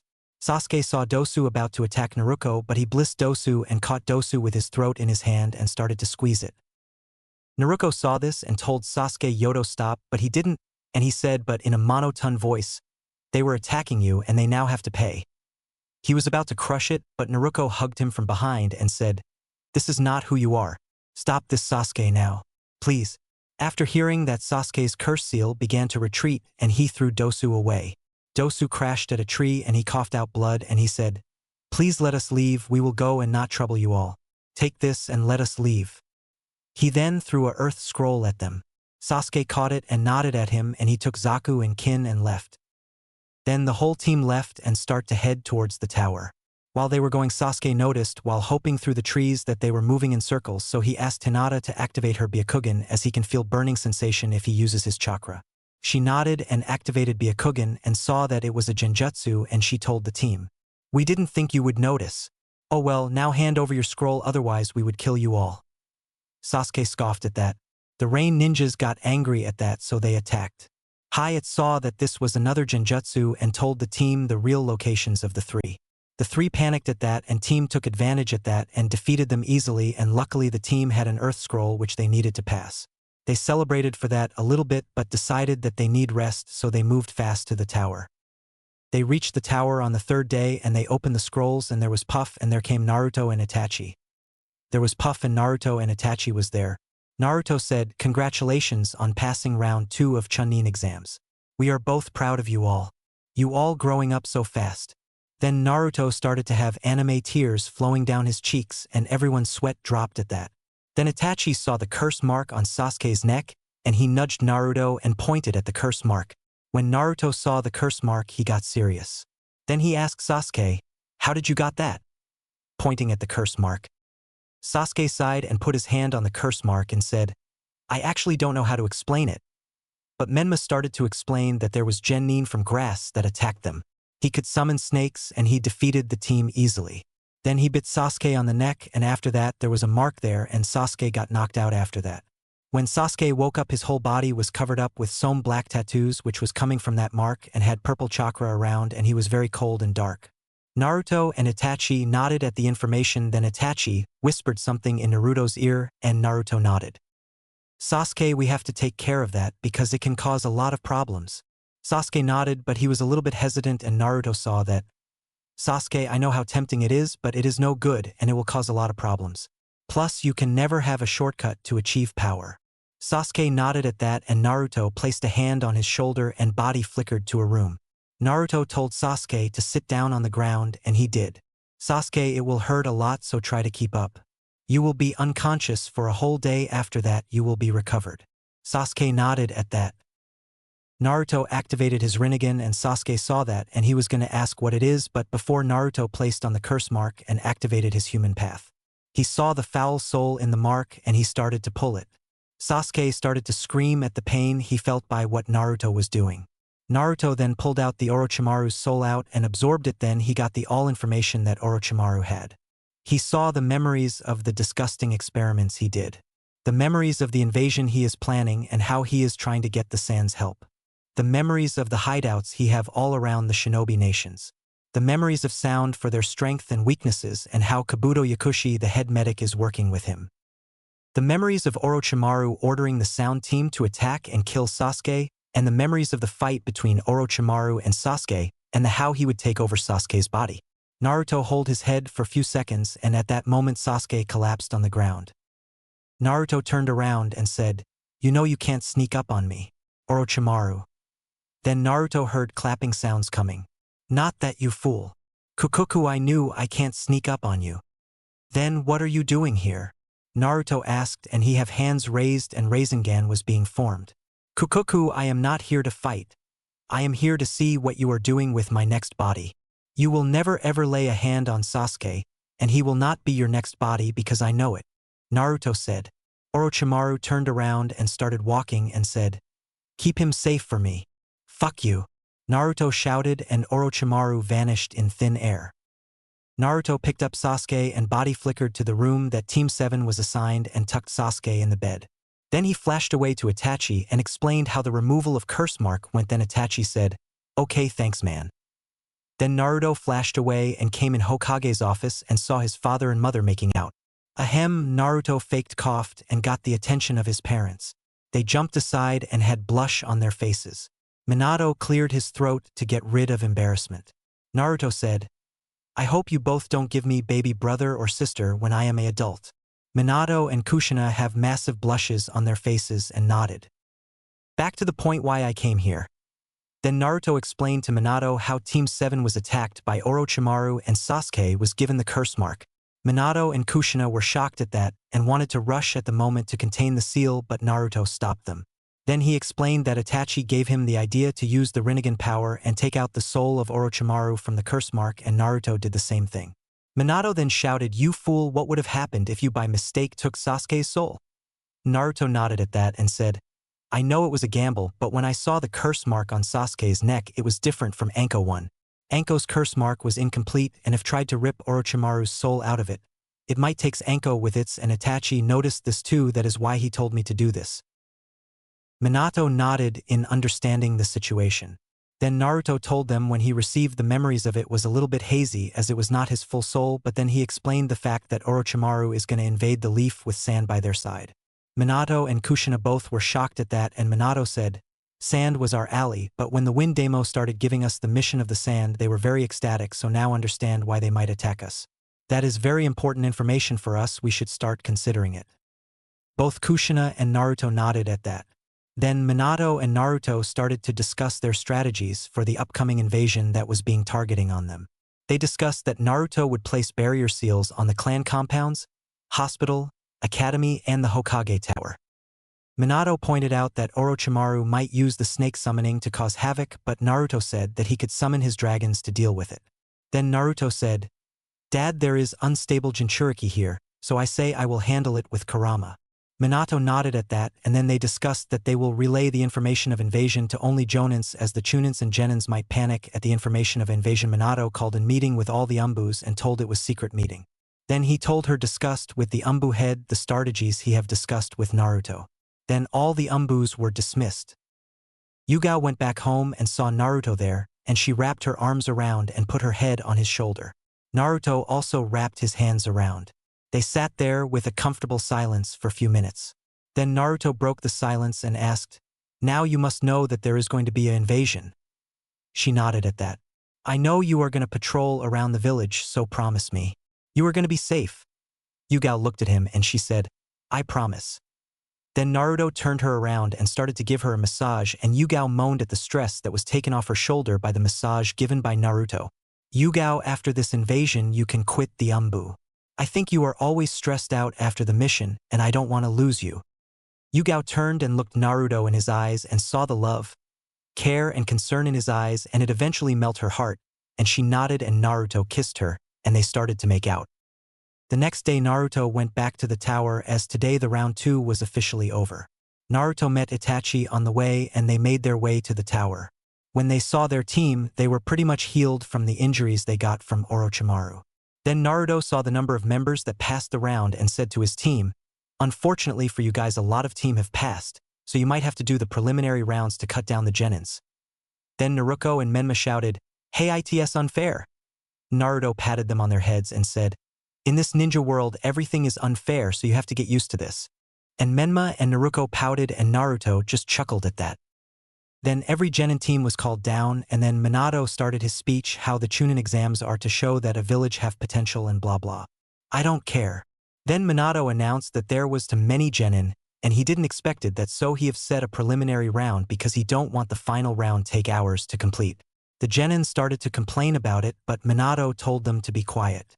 Then he was going to explain the preliminary round rules, but Hayate asked if he can do it and Minato agreed and told Hayate to continue where he left off. Hayate nodded at that. "Hello everyone, I am the *** of this round, my name is Hayate Gecko." Most of the genins thought that he was very sick. There is a board *** up there *** it will choose random genins and you have to fight. The rules are that the match will end if the player is dead or unconscious, and if I stop the match you to stop it. Is it understood? All the teams nodded at that. Now anyone who wanna quit here. Then Kabuto raised his hand and said, "I can't fight. My chakra is nearly empty and I don't have any more stamina." Hayate narrowed his eyes at Kabuto and thought, his chakra is nearly full but he is quieting. I have to track him. Then Hayate nodded. Kabuto left and Hayate asked, "Anyone else who want to leave?" But none did and Hayate nodded and the board started and picked up random names. It was Sasuke versus Minion Yoroi. Then Hayate told the rest of genins to move up the stairs and to watch the match and wait for their turn, and they did it. Sasuke had cocky smirk and he said, "You are honored to fight in Ukiah. I will end it in a flash because you can't defeat me, as in Ukiah can only defeat a Ukiah." Naruto sighed at that and said to Itachi, "He have his stick up his ass like other Ukiyas. I suggest that you take care of that, otherwise it might come and bite on your ass."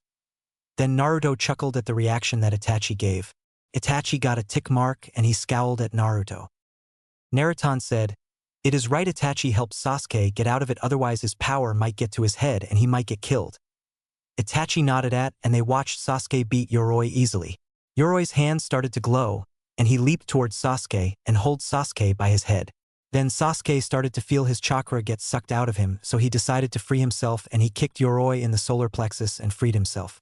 He jumped back and started to do hand signs and did a fire style fireball jutsu, but Yoroi dodged it by jumping away, but when he saw where Sasuke was he saw that he was not there. He turned around but couldn't dodge the kick that sent him flying, and Sasuke appeared behind and did a axe kick which sent Yoroi to the ground with a boom. Hayate came from where he was standing and declared Sasuke the after checking if Yoroi could fight or not. Sasuke had a cocky smirk on his face and he went up the stairs and got to his team. Itachi nodded to him in a form acknowledgement and he turned his head towards Naruto. Usually he didn't want anyone else's compliment, but he came to respect Naruto as his sensei, as he always encouraged him. Naruto smiled and patted Sasuke on his head and said, "Good job there, Sasuke, but you should not let this win to your head." Sasuke nodded and smiled. The matches went and Naruto and Itachi could see some potential in some, like in Temari, who was from Suna and she have decent control of her wind element and she had used it very efficiently against Tenten as she deflected all the weapons that was directed at her, and after that she defeated Tenten, but it was a little brutal. They saw the brother of her Kankuro who used puppets to defeat his opponent. Then there was the matches of the Hyugas, and Neji had a grudge against the Hyuga heiress and did give her a lot of injuries, but Hinata never gave up, and this got Neji very angry and started to go for the final strike to end Hinata's life, but all the Jonin stopped him. Hinata fall down and spitted blood out and passed out. Neji was pretty furious at this and was about to leave, but a shout from Menma stopped him and he turned his towards Menma, who came down and touched Hinata's blood from the floor and did a blood oath that in finals he would kick Neji's ass and show him that there is no such thing as fate. Neji didn't even answer, he just left. Then there was the match against Sakura and Naruto, which Naruto win easily. Then the match of Menma against Dosu, and Menma had some problems with the sound waves that Dosu sent, but Menma was able to dodge it by replacing himself with a shadow clone and came from the side and electrocuted Dosu and was declared the winner. There was match against Shinoi and Zaki, and Shinoi sucked the chakra from Zaku and he eventually passed out. The match against Shikamaru against Kin, and Shikamaru win by letting Kin hit the wall behind her. Then there was a match against Kiba and Ino which resulted in a double knockout as Ino entered Kiba's mind, but Akamaru bit Ino and she passed out as well as Kiba. There was the match against Sai and a ranged shinobi, and Sai knocked him out fast. Then there was the match that shocked everyone. This match was between Gaara and Lee, which was at least mid-chunin to low jonin level. Lee, when released his weights, everyone was shocked at how even he could move, but Lee took a step further and used 8 inner gates and started to beat on Gaara and did whatever lotus, I don't remember the name of which lotus it was, so imagine the lotus you want, and send Gaara back to the ground with a boom. The whole arena shook at that, and every genin was stunned at that and more shocked when Gaara still defeated Lee by crushing his leg and spine, and he was going to kill Lee, but Guy stopped it and admitted his student's defeat and left with Lee towards the hospital. Then Minato announced that there was going to be a 1-month leave to make new moves other than the moves that they showed. Then matches began to be chosen. The first match is Menma versus Niji Hyuga. At this, Menma turned to Niji and gave him a grin, and he said, "Just you wait, I will beat your ass to the ground, and then you will understand the pain of Hinata and that fate is not set on a stone." Niji just stood there. He gave no reaction the tantrum Menma was throwing. Then he said, "You can try as much as you want, but fate is on my side, so you will lose." And Menma scowled at that. The second match was Shino versus Kankuro. Shino looked at Kankuro and sent his Kakachu to spy on his enemy, and Kankuro just snorted at Shino. The third match was between Shikamaru and Temari. Shikamaru sighed and said, "Why always I have to fight a girl, it is too troublesome." Then he yawned, and Temari thought, "It should be easy to beat that lazy ass." The fourth match would be Sai versus Naruto. Naruto gasped, but Sai didn't show any emotion except his fake smile. The fifth match would be Sasuke versus Gaara. At that, Gaara grinned manically and stared at Sasuke and said, "I will feed your blood to mother." Sasuke just scoffed at that. Then they were dismissed, and Naruto said while walking, "We will teach you all in this month, and remember, even if any of you lose, don't lose the hope and you could improve. So now we are going to the hospital to see how Hinata is doing." They nodded and went to the hospital and asked a nurse in which room Hinata Hyuga is, and she gave the room number, and they left. They entered the room and saw Shizune checking over Hinata, who was awake. Then the Menma, Naruto and Sasuke went to Hinata and asked how she is, while Sai was just standing and watching. Hinata said she was fine, and then she looked at Itachi and Naruto, and she had her head down, and she said, "Sorry sensei, I couldn't win. I was just a failure as my father said I was." Naruto sighed and said, "It is not your fault, Hinata, and you are not a failure. It is that you just are too kind and don't want to hurt your opponent, which is nice, but you should know that everyone would be kind as you and they would attack you, so you have to learn that it is okay to be kind, but not that kind to let your opponent hurt you." Hinata nodded and looked up at Itachi and Naruto, who were smiling at her. Then Itachi said, "You should heal in week, then we should start your training. Until then rest." Hinata nodded and the team left. Hinata smiled and her eyes closed, and she drifted to sleep while thinking, "I would win next time, Niji Nissen." The team got to the training ground 7 and Naruto started to say, "Okay, this week we will focus on physical training like sit-ups, pull-ups, squats, side-to-side jumpers, weightlifting, sparring, and obviously running around the ground." Naruto grinned manically, and the genins paled at that, and Itachi also had a shiver down his spine, and he looked at the genins with pity. They turned their head to Itachi and said, "Help us." And Itachi shook his head and said, "I can't have Naruto on my tail, and he might give me also this training, so sorry my cute little genins." The genins pouted and said, "Traitor." And Naruto saw, and 200 squats. "Start now." And immediately the genins started the workout set by their crazy sensei. The next week Hinata came out of the hospital and they started on their ninjutsu training. Sasuke learned fire style, fire dragon jutsu. He got a hard time shaping the fire in the shape of the dragon, and he also didn't know the exact amount of chakra to put in it, and he couldn't just copy the jutsu as his brother and Naruto-sensei could do the jutsu in less hand seals, and that was a problem for him, but eventually he got it down. Naruto also taught Sasuke the Chidori because Naruto thought it suited Sasuke, and Sasuke took 2 weeks to master it, and Naruto was proud of him. Menma learned lightning style. Lightning pulse, it sends a pulse to opponent's nervous system which paralyzes them temporarily. Menma had problems sending the lightning out of the body, but he got eventually by the help of shadow clones, as Naruto told them the secret of the shadow clones, and it helped him greatly.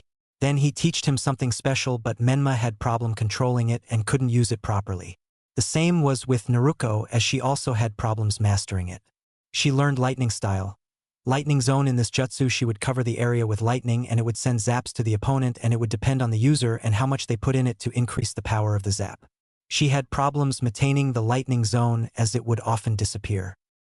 Hinata learned water style, water prison. Hinata had problems maintaining the prison for a time and she would always let his dispate. After some days she could do this and she learned another jutsu which was water style, water bullet jutsu, and she learned it eventually. Sai learned wrath style, earth spikes, which Sai had problems shaping the earth but he could do it in a week worth of training.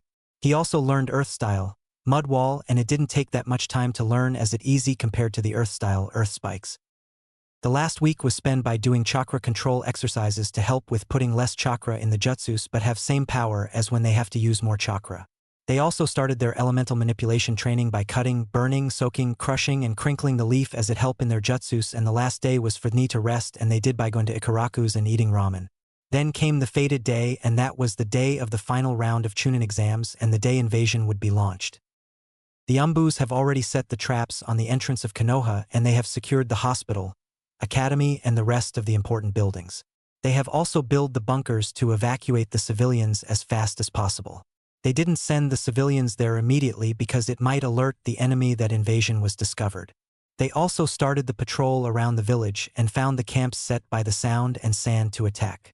Now all was left is that the final round starts. Every genin was standing on the ground of the Chunin exam stadium. There was Hayate standing there waiting for everyone to come and the crowd to calm down. They were shouting in joy and placing bet on who would win. Up in the Kage's booth there was Minato, who was the fourth Hokage, and there was the Kazekage who had his face covered, and Minato already knew that is Orochimaru. Orochimaru greeted Minato and he did the same. Then Orochimaru said, "I am interested on who will win. I would bet on my son Gaara against the Uchiha. What do you think about it, Hokage Dano?" Minato held the scoff on the statement of Orochimaru. He thought, "Orochimaru, you have to know that Raza don't like his son Gaara." But Minato said, "I believe Sasuke would win as he is trained by my two best jonins. First is my son and second is Itachi Uchiha. So I am pretty sure that he would win."